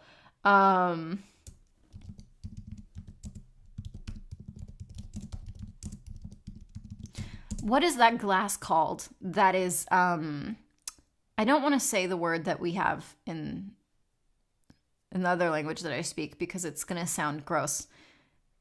but it's not translucent. It's like foggy. Not foggy. It's like matte and foggy. You can't see through it. You can just see shapes. Because I was thinking that the sunroom is maybe not just like perfectly translucent glass, that it could be like the type of glass that has like the waves in it or something, where it's like you can't, like sometimes bathrooms like have windows that are made of like this kind of glass. It's called milk glass in German. And so, well, I speak German and Spanish and English, and so like I think often in all three, which is really annoying. And I can't think of the English word for like milk glass. Like I can't think of. It's probably because it kind of looks like the film of like milk on glass, like milk leaves on glass. But it kind of looks like that, and it's like sometimes it's matte, sometimes it's not. It depends on like what treatment the glass has had. And I cannot fucking remember, because that's what I think I want for the sunroom. I want light to be able to get in, but frosted. Oh, thank God, that sounds so much nicer. Make a note that the fucking sunroom is like frosted glass. I always forget what frosted glass is called. Let's see. Where do I want to go? I think I want to keep going in the dining room a little bit, maybe. So we've had some stuff. I want some smaller stuff. You know what? I think the dining room is where there should be a chandelier, and I think the chandelier falls. I love when that happens.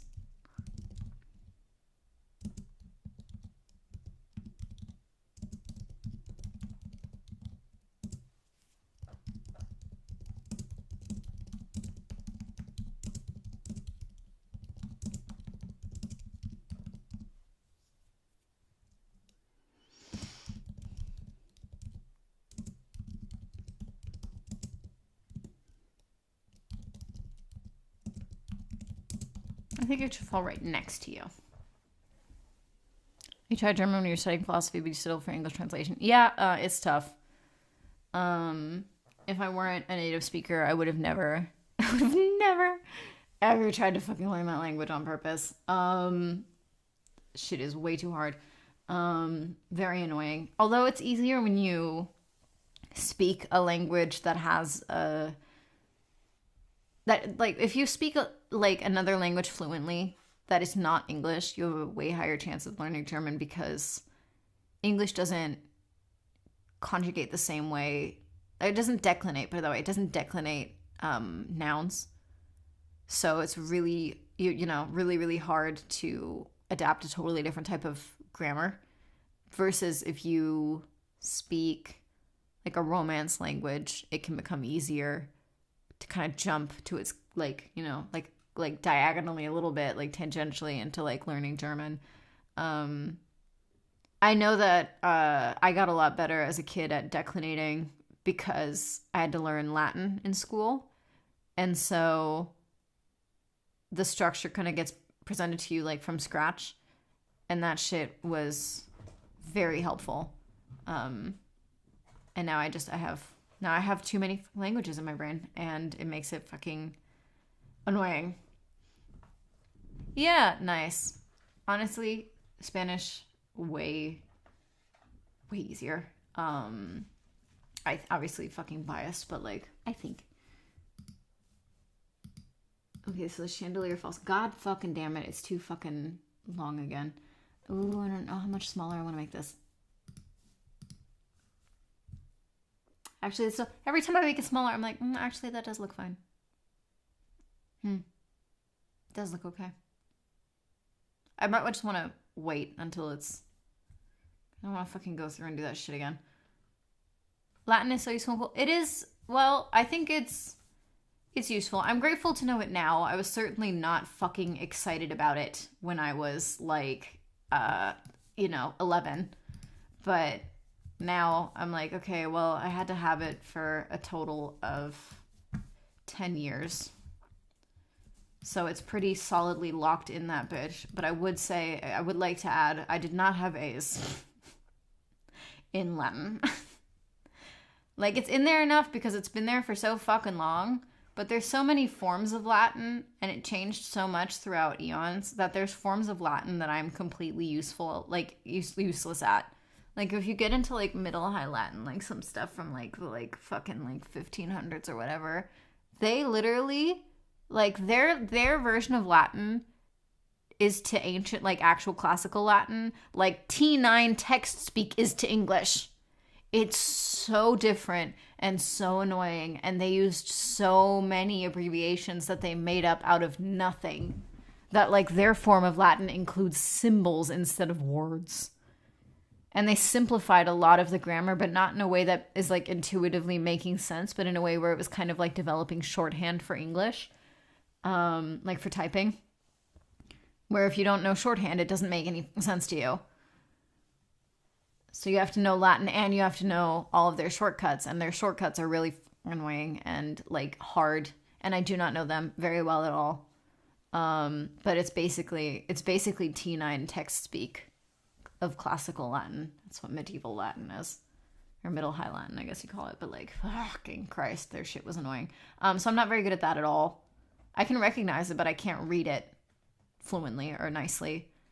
And then reading, like translating Latin into English is a lot easier. If I had to translate something from English into Latin, I would literally just be like, no, it's just the gun would go off. I'm not doing it. It's a lot harder. And I did it a lot less because mostly Latin like focuses on like translating Latin into your target language, which I actually can't translate Latin directly into English because I had to do it in school into German. So I can translate Latin into German into English, but it's quick enough that I don't think people would really notice. But in my head, I don't tend to translate directly into English. I translate into either into Spanish and into English or into German into English. Even though English is also a native language of mine. So it's fine. Writing Centralian books only in Latin will develop some sort of short... Yeah, that'll do it. Which is, yeah, like you said, like exactly why that happened. Not that it annoys me any less. I carry my college beef because I had to have it all throughout secondary school, like from age 11 up, and then I had to do it in college again when I thought it was free. And then it was like, I mean, you're free from classical Latin, but you have to do this Latin. I was like, why? I think it's mandatory. Fuck ass. I carry my college beef to honor my college self. Well, my freshman self. My college self was pissed. I felt very cheated. I was like, what do you mean I have to keep doing this shit? I don't want to. And I did not do well. I barely passed because I was like, I am done. I'm not doing this. And now you're adding symbols? Absolutely not. I barely passed that fucking class. Because I was like, I am not trying. I will do the absolute bare minimum that I have to do. And I'm honestly probably not capable of doing more in that regard. My God, they had to copy so much shit. I liked the doodles. Sometimes you would get scans of old text and they would have doodles. And I was like, I like the doodles. They're cute. Because I too am doodling in my fucking margins because I am bored out of my mind. Beth goes cold. Okay, so I think we have some... I think we might be able to... Oh my God, I hate when that happens. Move again. There we go. I think we might be able to come up with a couple more at least for the indoor pool. What English determination were you born on a military base? Technically, yes. I was born on a military base. But I'm also adopted, so I did not grow up there past, like, once I was like fucking 10, 11 or whatever, I did not live in America anymore. Or like in like proximity to the military. I just lived in Germany.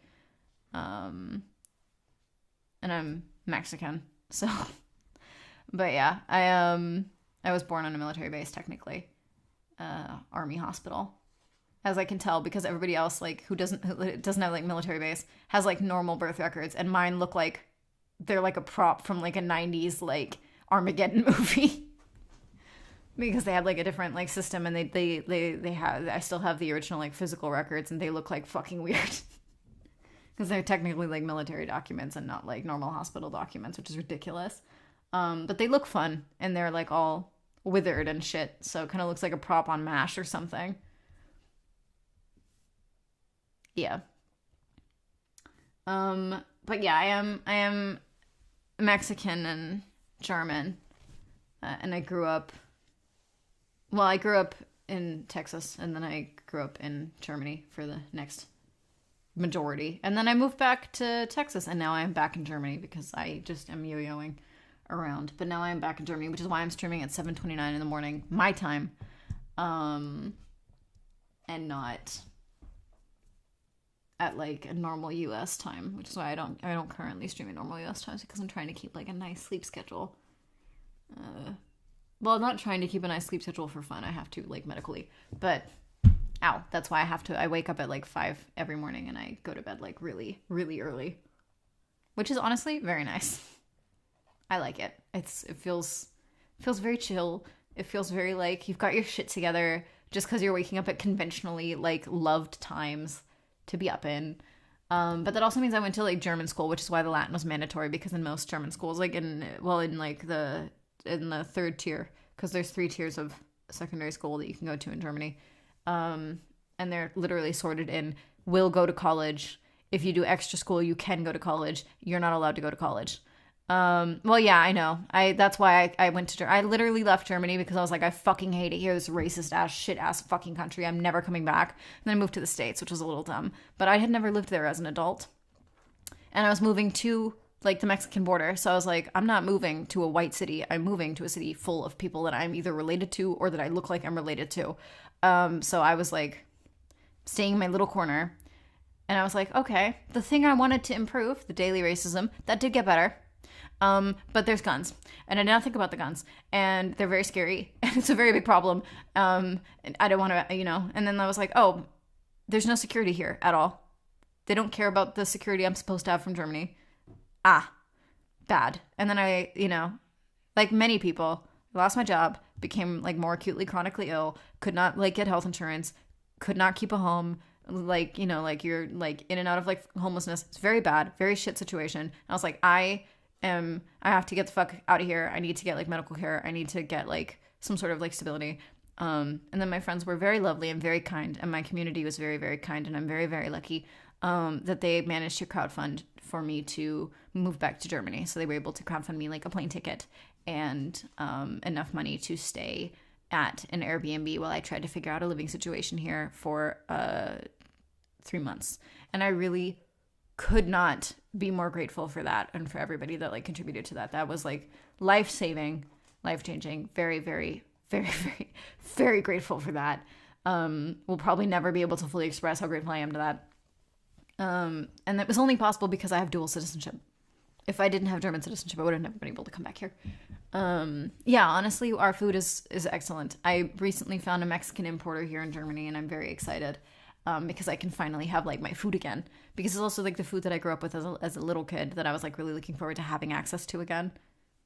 And then I had to leave again, and I was like, fuck. Although I will say that I prefer the chocolate here in Germany. Although I can't have most of it, but I can have my favorite stuff, and that's what matters. I want to do more with the fucking pool. So we've got hot steam fills the room. It's hard to see. You've got panic splashes. You hear somebody drowning. You have your mirror image who is drowning. Maybe you could drown. Also sorry to hear that. Also chronically ill. Going to Minnesota or Michigan. Also very awesome.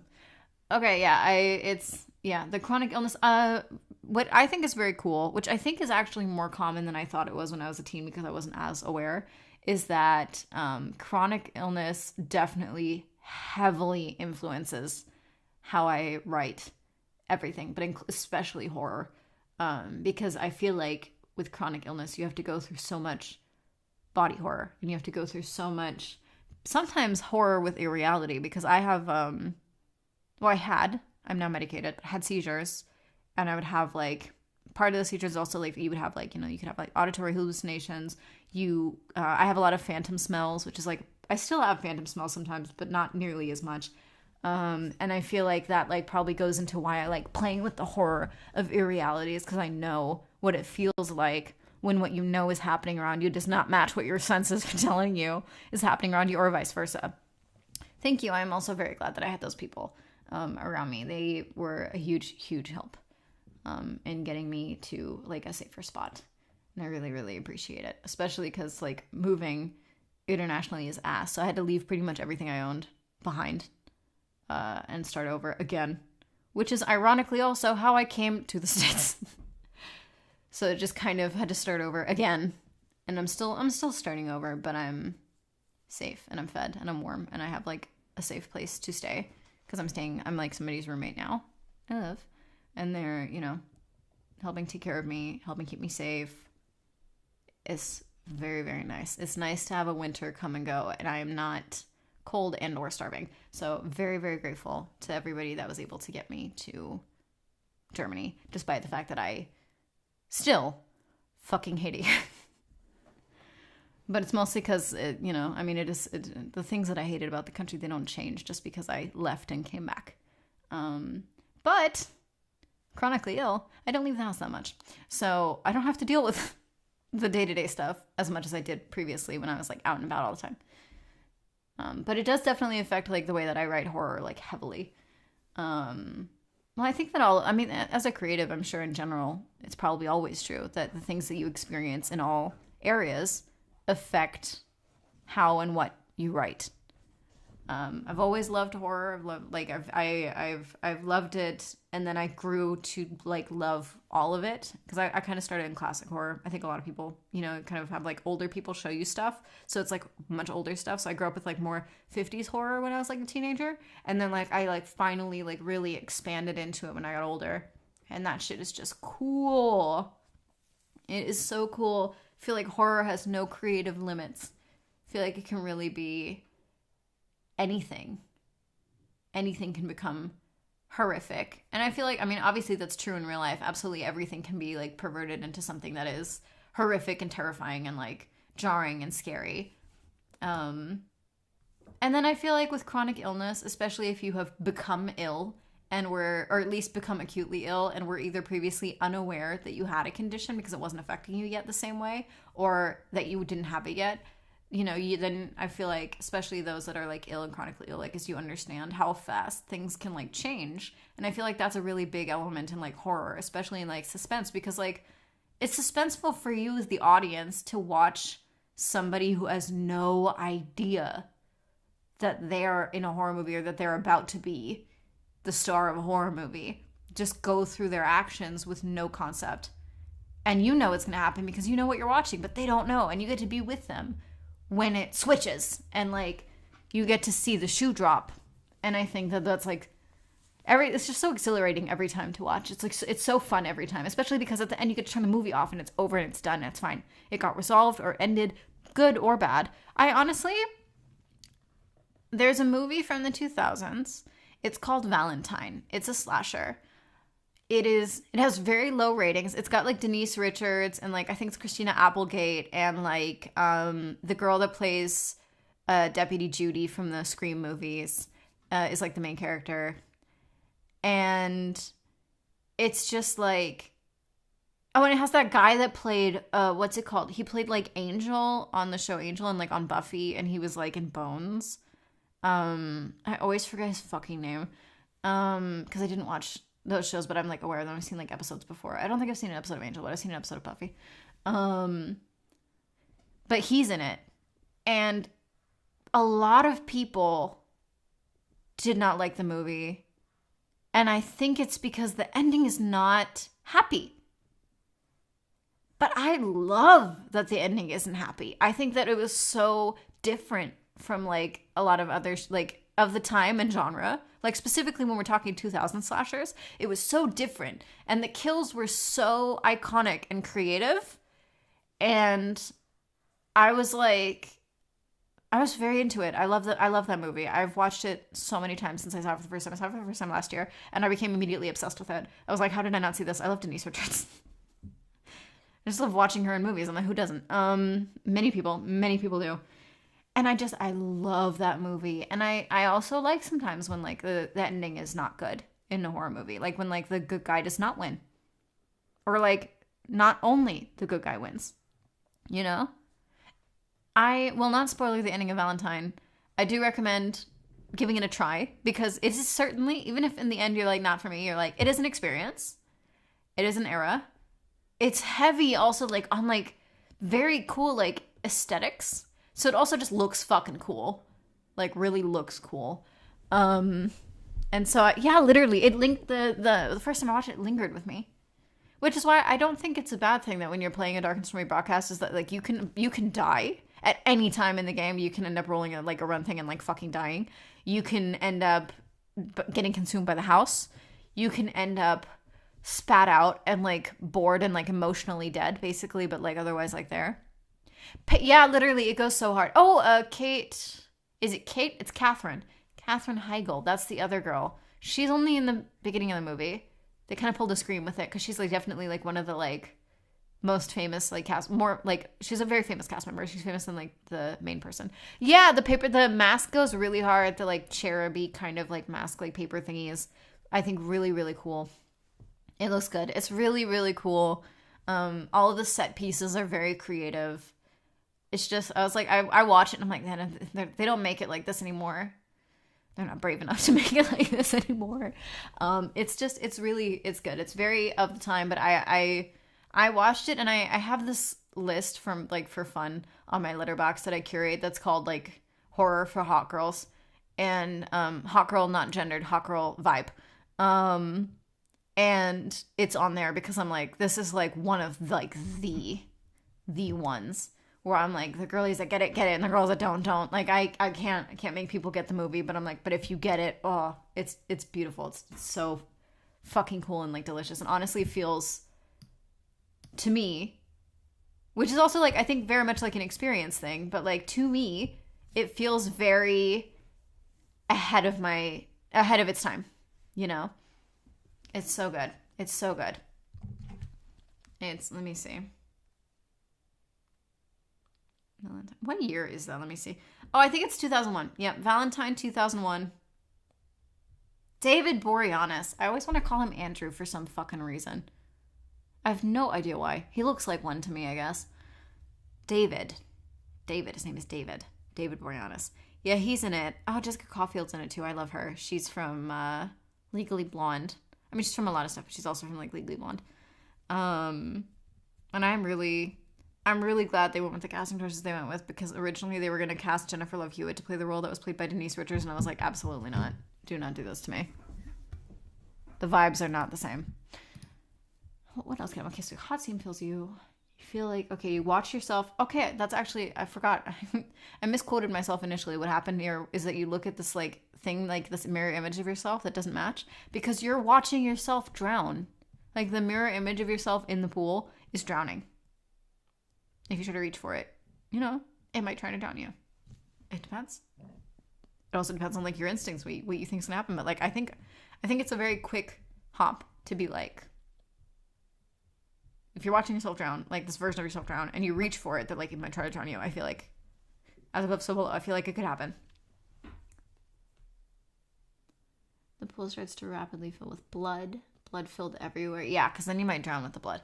Let's see what else. So like I put the hot steam thing in there because I have like a condition where like if there's like hot steam or whatever, it's like a little hard for me to breathe. Like it's still fun, I can still breathe, but like it's like uncomfortable. And I was like, I think discomfort is also very key in horror. Like it's also why I'm like your breath goes cold. Actually, all of you goes cold, and I'm like, you don't want to be fucking cold. Who the fuck wants to be cold all the time? Like really cold, like unnaturally cold. You know, you don't want to. So, oh my god, my playlist ended. No. Getting sucked down a pool drain. Yeah. That's how I was thinking a little bit. I think it happens in Choke. I don't know. I never see it as a Chuck. It's not Palahniuk, is it? Palahniuk? I can't remember how to say his name, but the guy who did Fight Club. I think that in Choke that happens. Very body horror. And I was kind of thinking about that when I was thinking about your foot getting tangled and you are like getting dragged into this suddenly gaping pool drain. And that would scare the fuck out of me. I would absolutely not want to get pulled into this motherfucking pool drain. I might have to... Well, no. Statistically, it's very unlikely that you're going to fully die because technically there is no limit to how much you can try to get out of something until you really, really can't. I think I might switch this and that one. I feel like your foot getting drawn. I feel like this is more of a like of a like sudden death situation. Actually, wait, I don't have to do all that. Versus you getting like potentially like covered in blood or trying to like, you know, I feel like that's like less of an imminent sudden death than this. This is what I meant earlier when I was like, sometimes I'm writing and I'm like, actually, this is scarier.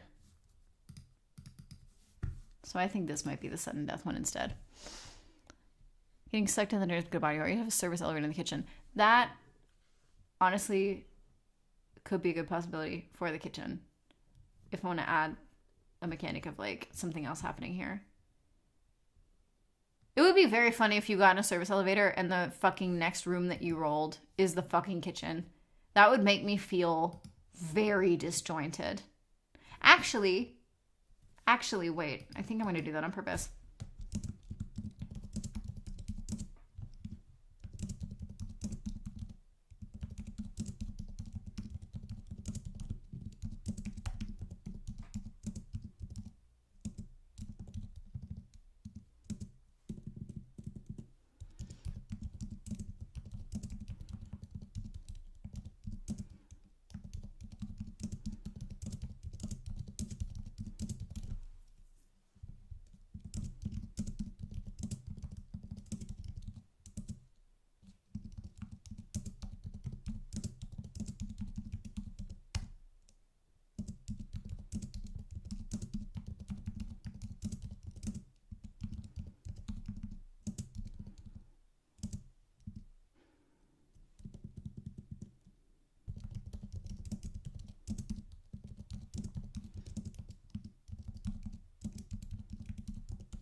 Oh my god, a bunch of rats. That would be... Actually, you know what? I think the rats could come out of, like, the pantry. But they should be dead rats. They should be dead rats. Like, not zombie rats, but, like, dead rats that are just... They're moving. But they're clearly not alive rats. There's, like, pieces missing. Decayed. Some rat skeletons. Because, honestly, rats, kind of scary. Nasty dead rats. Fucking terrifying. I feel like disgust is also something that, like, just, like, disgust and discomfort. Like, they really amplify horror, I think. And, like, they amplify, like, these feelings of, like, terror.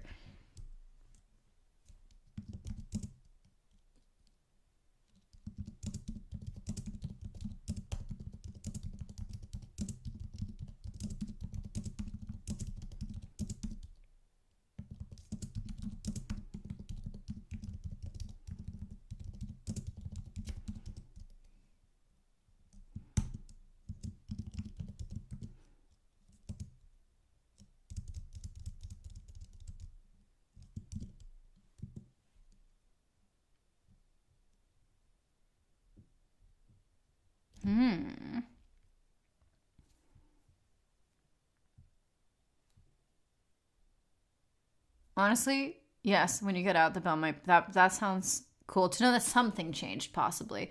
Right now, what I have is you find an old service elevator. It's cramped and musty, but curiosity lures you to try it. Ooh, I need to capitalize that.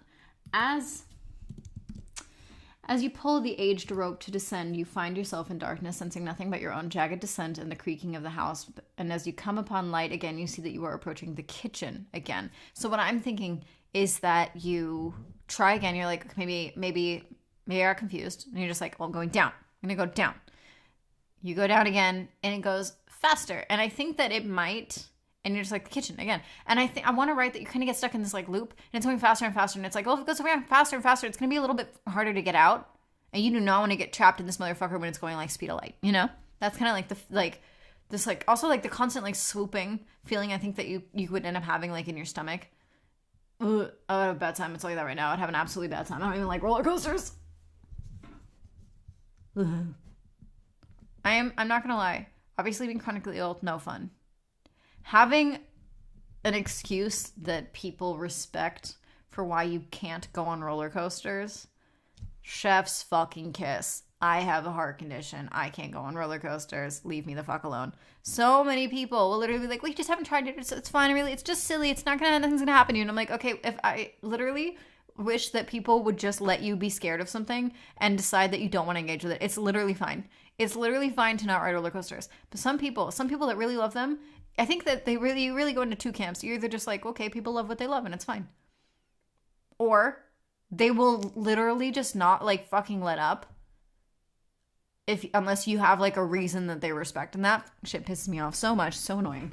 So I'm like, okay, one thing for the chronic illness we are grateful for is I'm like, I have like a fucking reason that I can't go on roller coasters that people tend to be like, oh, okay, sorry. You know, they go. And then they're like, oh, you can't go. And I'm like, I can't go, yeah. And I'm just secretly in my head, I'm just like, I wouldn't fucking want to. Absolutely not. I mean, in the end, nobody can make me do it because I'm still not going to, but I hate having the fucking like back and forth. Yeah, I feel like might spit you out a little bit at the end because I don't know if I want to make this the run event or not. I think I'm going to leave it like that and come back to it after I've written a few more kitchen things. I do think that dead rats come out of the pantry.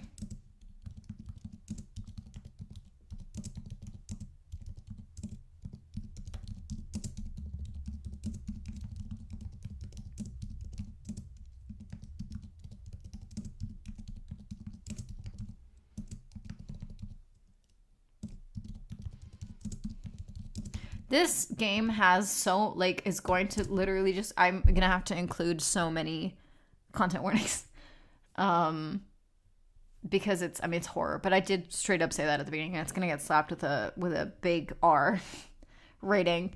Because I know a lot of people cannot hang with rats. Although, like with all of my games, I always tell people, like, I want you to be able to enjoy the game. So if there's something like you can't hang with rats, but you can hang with, like, fucking spiders, then, like, change it to spiders. I don't give a fuck. I'm not there. I want people to play the game and have a good time. I am not here to, be the game cop. Honestly, yeah. The fucking Willy Wonka ferry ride scared me so bad as a kid.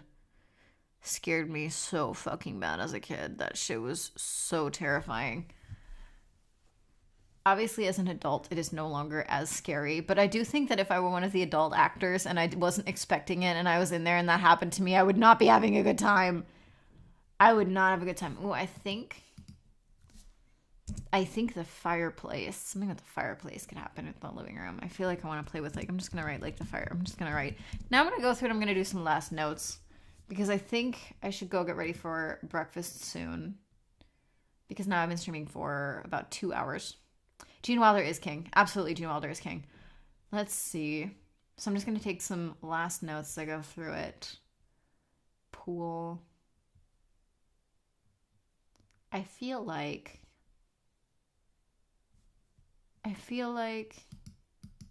there could be a mirrored ceiling for the pool because people like to do that because they like to be able to watch themselves like swim if they like swim on their back and stuff. The mirrored ceiling could shatter. That would really suck.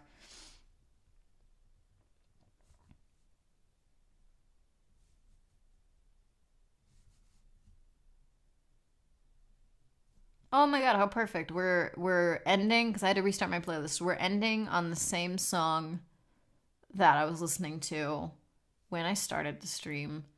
That's so perfect. It's Breaking Neck by Busta Rhymes. Let's see, I think dining room. I have to let that one percolate a little bit more. We have a couple good things to write out later there.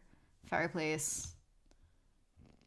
Sunroom. I'm glad that we changed to the sunroom. I'm glad that I figured out what I wanted to do instead of... And now we've moved the pool into the basement, which honestly makes more sense to me for where to have it. I think the reason it makes more sense to me that that's where we have it is because in Sims there's like some like houses that have like pools and the pools like that are like indoor pools and the pools are always like under the house or under the apartment. So like in my brain now I think that indoor pools I'm like that's in the basement. And in reality having an indoor pool in the basement would freak me the fuck out.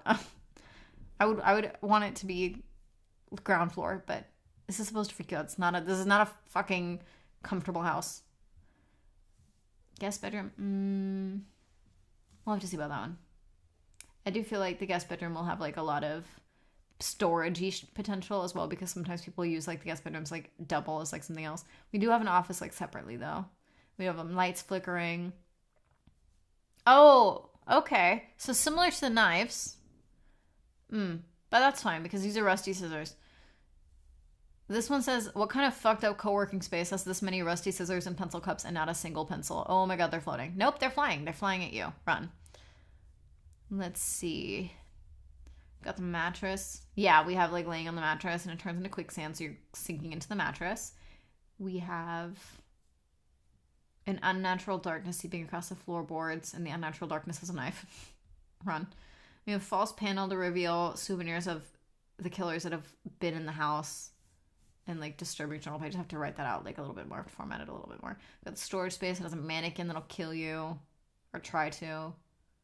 Okay, I want to have some more injury related thingies. So I'm gonna try to have some more of those in future. And I still need to come up with some normal crawl space things. But I think made good progress today. Made very good progress today. And I'm really, really happy with that change. I really was not fucking vibing with having... Nice. Was not vibing with the fucking torture chamber concept. Do not fucking do this to me. I hate when it reformats. I'm still not used to the interface of this computer. Oh boy.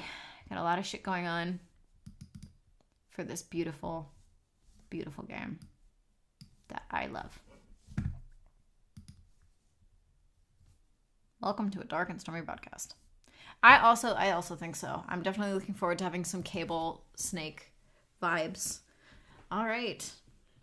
My neck. Oh boy. Big stretch. All right. Probably should have told everybody to stretch a few more times, but I also didn't think to. I got too into it as per usual. But yes. Okay. I tend to stream around the same-ish time.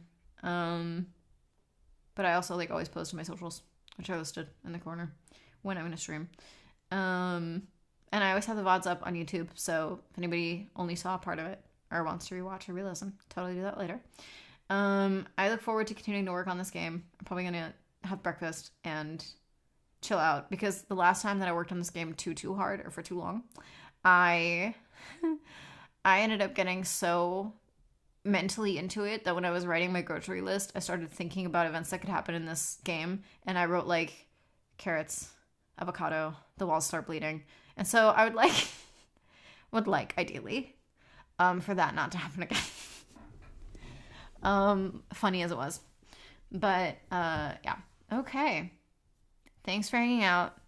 Thank you very much for hanging out. It was very fun to gab. It was very fun to bounce ideas back and forth, which I always love doing, which is why I love also like doing parts of my games, like live streaming them and sharing the process with people. But everybody had a good, whatever their time zone is, and either has a good day or has a good sleep, depending on if you are getting up now like I am, or if you are going to sleep, or if you are in the middle and getting lunch, then I hope you have a good lunch. But yes, thanks so much for hanging out. I'll have the VOD up. I think it should immediately be up. I don't have to do anything, I think, on YouTube to do that, and I already have the thumbnail properly, but I will make sure that everything is like uploaded properly in a minute, and I will see you guys next stream. Hope to be able to catch you guys next stream. So thanks so much for hanging